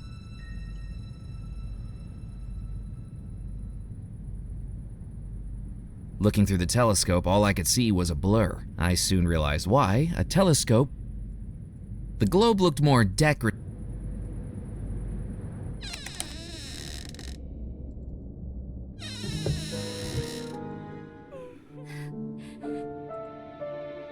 I placed the veil on the dresser. There were 2 items left.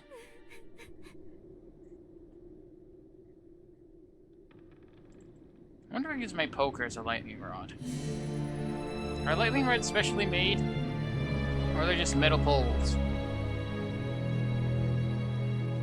One quick way to find out. With a spark of inspiration that worried even me, I decided to test whether I could improvise a replacement for the lightning rod, breaking all manner of building codes in the process. Why do you care? You don't have your job anymore.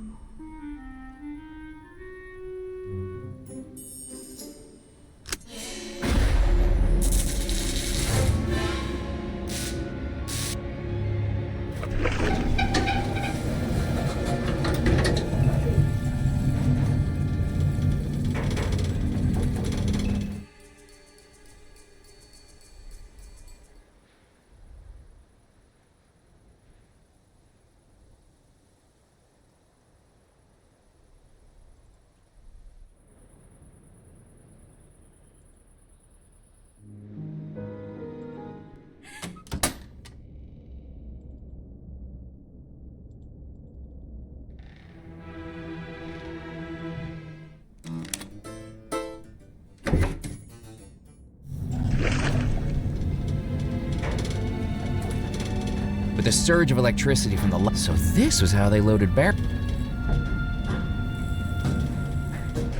This work? I couldn't do.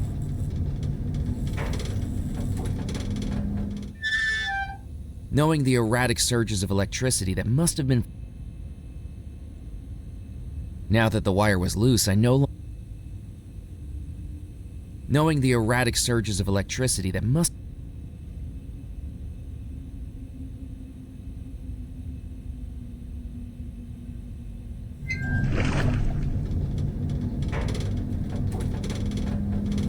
I couldn't do. That was going to be the. I needed to. I could.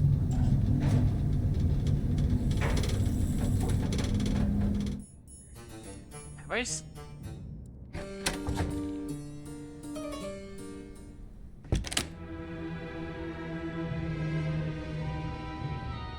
I'm gonna be pissed if I just stop locking myself.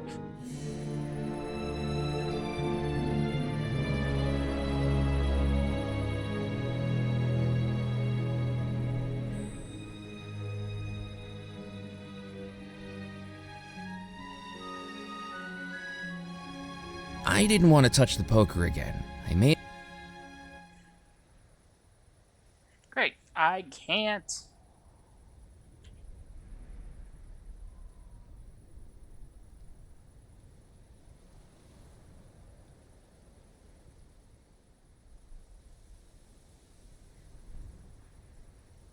I've soft-locked myself.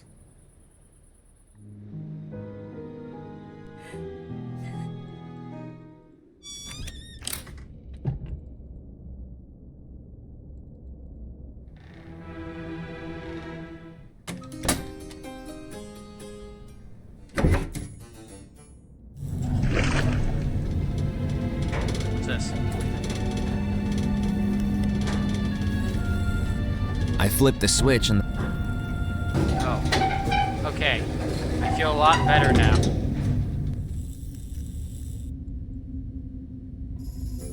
With extraordinary fortune, the porcelain chamber pot fitted neatly into the decorative ironwork of the barrel lift.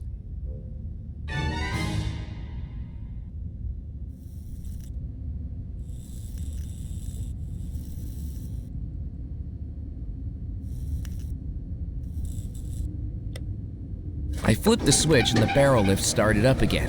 Held by the That's barrel probably lift, not good. the chamber pod plunged beneath the surface, scooping up the murky floodwater, then carrying it to the ground level hatch above. With time, the jury-rigged machine began bailing the cellar like a sailor trying to save a sinking dinghy.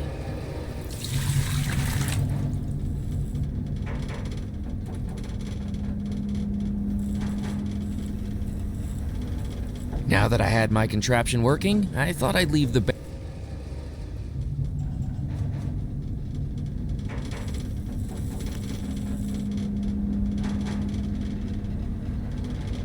There was nothing lost.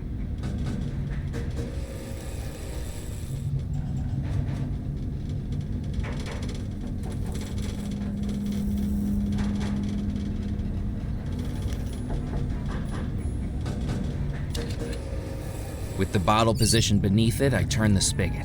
The grotesque face began spewing out rum like it was 2 a.m. on Bourbon Street.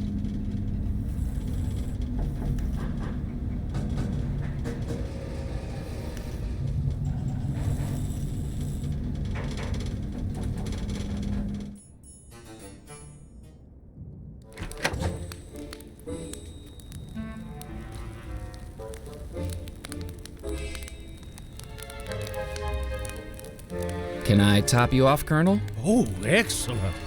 What do you have there? Belmore rum, aged 33 years. Wonderful. Fill her up. I much prefer rum to that hoity-toity champagne they serve. Rum is a man's drink. I'll save this for the toast later. Do you think that's a good idea, Colonel? I certainly do. You know, Fosker, I've had about enough of your sanctimonious prattling. I try to sit here and enjoy myself, and all I hear is the droning of a long-winded clergyman. I'm not droning. You just don't like to face the truth. My sanctimonious prattling, as you so ungratefully call it, is all that stands between your unrighteous life and a subsequent consignment to the fiery gates. You know, that must be it. It's a revelation, an epiphany. All these years I've been thinking I've been in limbo, wondering why I haven't moved on to the pearly gates or the raging fires, and now I've realized. What have you realized? I must be in hell right now, and listening to you is my torture. Well, that's it. I can't bear any more. There! Now I can't hear a word you say. Infantile. Well, I should certainly hope she does.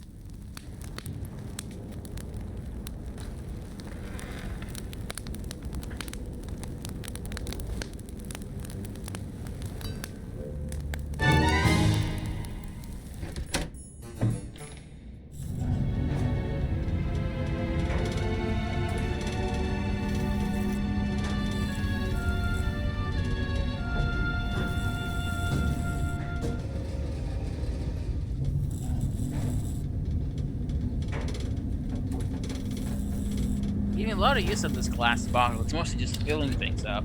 I refilled the bottle, but as the rum neared its neck, the flow turned to dribbles. That must have been the last of it.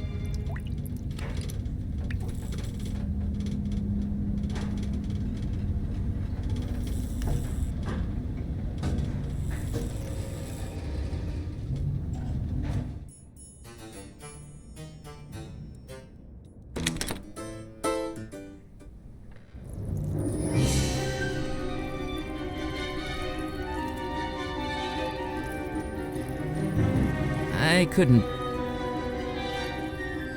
Have I a emptied drink. the rum onto the thorns and waited.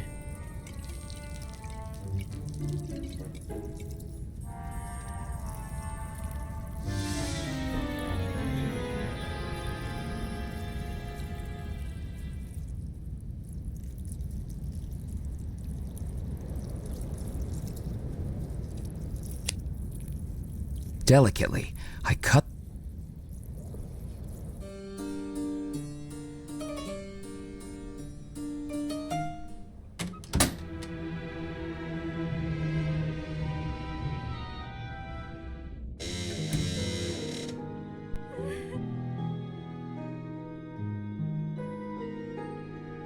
With a bit of improvisation, now I just needed the.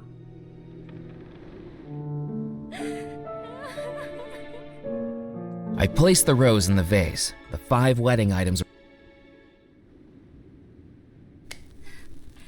Abigail, if you can hear me, try to come back to your final happy moment. I began to feel a change in the room. The air not quite so still, the shadows not quite so dark, and the bride not quite so distant. I just hoped I'd made a wise decision. You cannot be allowed to do this. I will stop you. At any cost, I will stop you. I'm free. You came back. Please don't try to kill me a third time. Don't worry, Murphy McAllen. I'm not here to do that. I think I might have caused all of this, but I can explain everything. I'm afraid to say I think you might be right, but at least there's a chance we can do something to fix it. If only... Oh no. He's coming. Who's coming? Rackham, you need to hide. If we're going to fix this, he can't know where you are. Quickly, out on the balcony.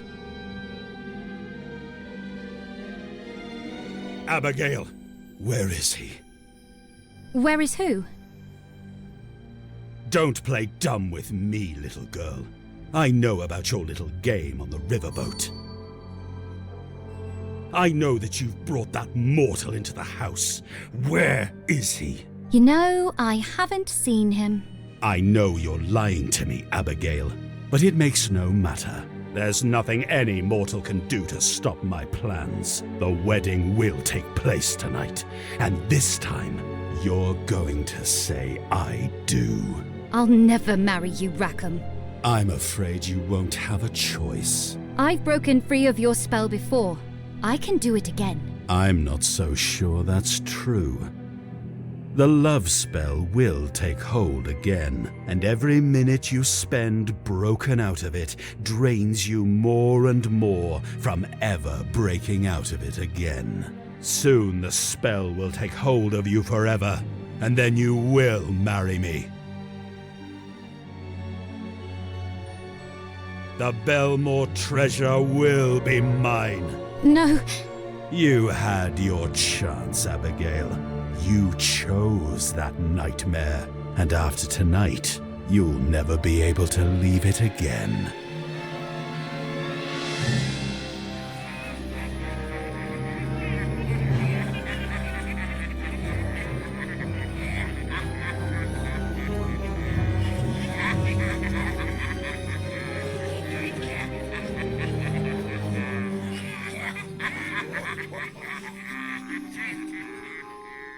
What a creep. Abigail, is it safe? Of course not, but we don't have the luxury of waiting. Come with me, Murphy. I have a plan, and there are some things you really need to know.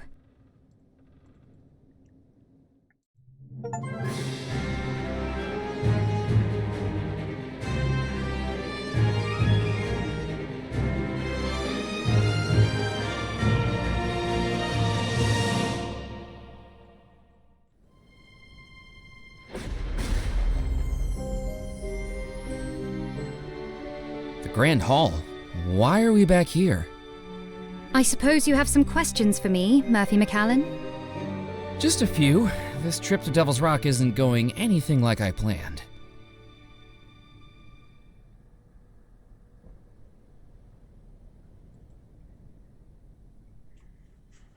So, Abigail. May I call you Abigail?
Why did you try to kill me? Come to think of it, why did you try to kill me twice? Were you under Rackham's evil spell when you threw me from the balcony and dragged me into the spirit pool? No, that was me. It took a lot of energy to escape the spell. Those were the only times I've ever managed to do it. But it needed to be done. So you tried to kill me on purpose? I wasn't trying to kill you, Murphy. When you came into the house, I knew what you were trying to do. Summoning the ghosts. And in doing that, you'd free Rackham. I was trying to stop you, to save everybody. I was the threat? And pulling you into the spirit pool? Once you'd done that damned foolish deed, I knew we needed you in the house to fix it. So I brought you here. I was never trying to kill you. Oh, I see. I guess we had a slight misunderstanding.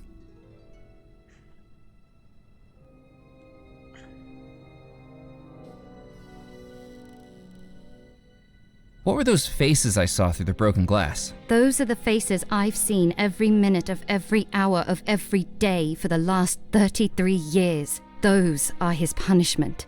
I don't know how he does it, but it's like he can control your dreams and your nightmares. He can manifest images in your mind that don't exist, no matter how much you want to stop them.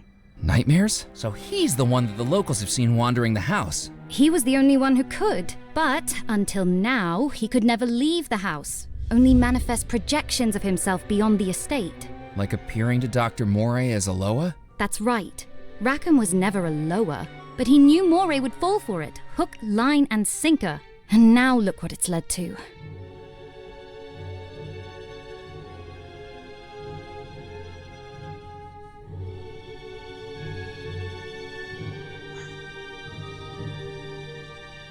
I don't know where the remote for the You're free fan now. is. You can stop Rackham. No, Murphy, Rackham's magic is strong. You may have broken the spell for now, but what he said was true. I don't know how long I can hold out before the curse takes hold of me again, but it will happen. I can already hear them laughing.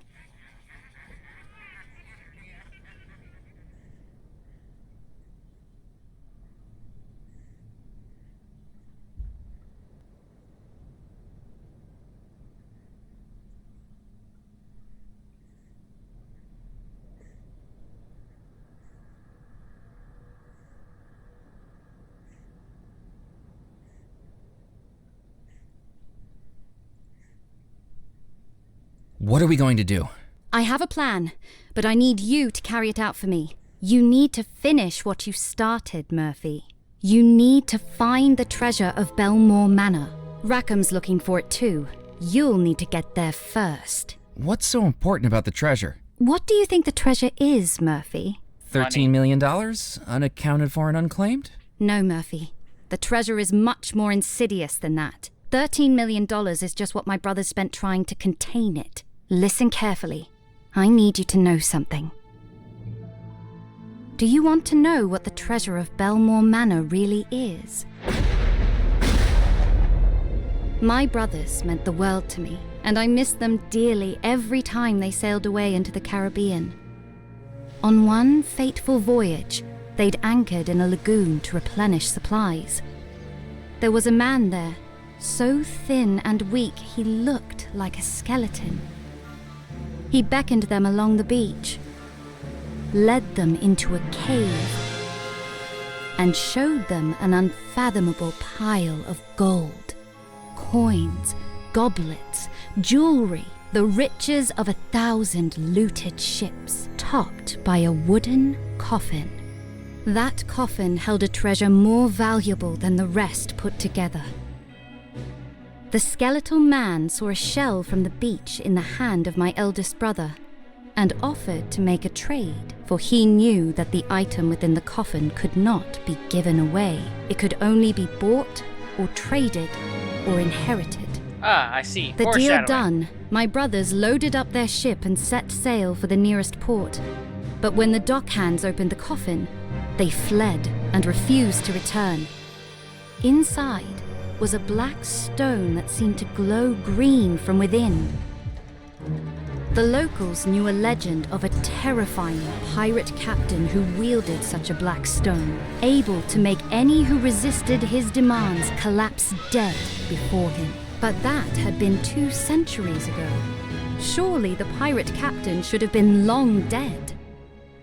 My brothers put so much into researching the stone, scouring the Caribbean, conducting scientific experiments, meeting experts of the occult. And it all led to one terrible discovery. The coffin stone was a cursed artifact, able to destroy a person's spirit and steal the remaining years of their life for the stone's possessor. That pirate captain, who had ransacked ships by stealing the life of anyone who dared to oppose him, was now cursed to live out every year he stole, withering and weakening without dying. My brothers sealed the stone in a vault beneath Belmore Manor. 3 keys were required to open it. My brothers each took one, vowing never to allow the stone to work its evil power. But one person disagreed.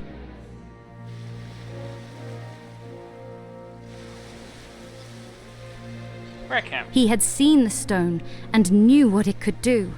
The ship's first officer, Rackham.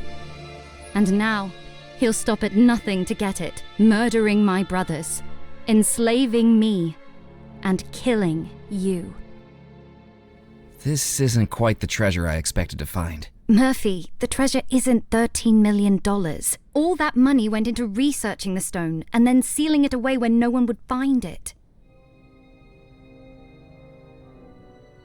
This fireplace is the entrance to the vault where it's hidden. You see the keyholes concealed in the mantle? We'll need my brother's keys to open it. And I guess finding the keys is where I come in?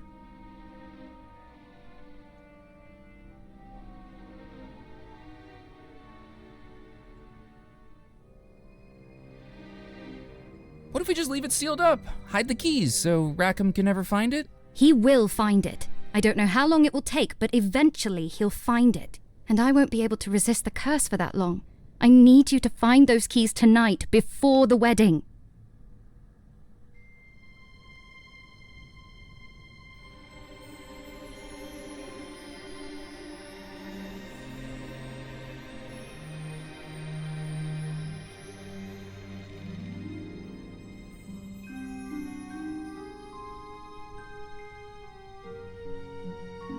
How do I even start looking for your brothers? Be done for the day. You need to speak to Madame Planchette. She helped my brothers years ago, and now she might be able to help us too. Who's Madame Planchette? An old friend of the family my brothers brought to our house to help them. Some people call her the Parlor Witch.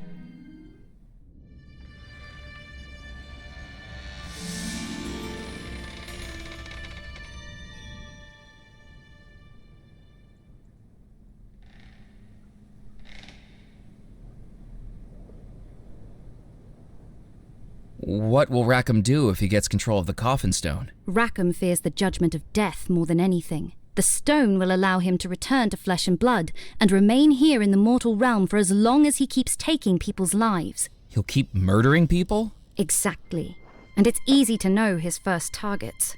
Once he has the stone, there's an entire household of lives right here, ready for him to steal, including yours and mine. He can steal life from ghosts? The explosion may have interrupted things, but the spirits here still hold the years of life they're owed. They may never be able to use them, but Rackham will. This house really needs its wiring looked into. Oh no. What's wrong? The spell. It's coming over me again. Listen, as much as it frightens me to say it, I think Rackham might be right. Everything I do is making it harder for me to resist the spell. I don't know if I'll be able to break out of it again. I need you to do this for me, Murphy. I will, just tell me what to do. Madame Planchette will be the first step of 3 journeys you'll need to undertake. 1 for each of my brothers, each finished only by reclaiming their key and placing it in this fireplace. I won't stop until I've done it, Abigail. I will beat Rackham to the treasure. For all our sakes, I hope you're right. I was on my own again, and baffled by the situation I'd gotten myself into. The $13 million, the whole reason I traveled to the island and then quit my job, was gone. I had every desire to wait until sunrise and get that taxi back off the island just like I'd planned. Free of magic, free of ghosts, and free of the very real possibility that I'd be joining them. But heck, plans change. And now there was someone I needed to see.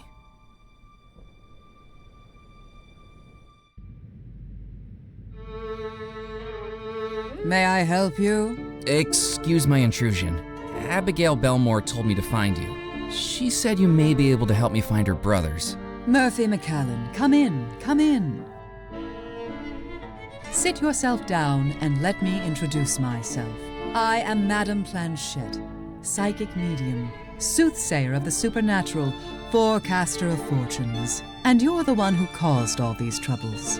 Am I right? Things kinda got away from me. And now, we need to get them under control. Now, how precisely can I help you?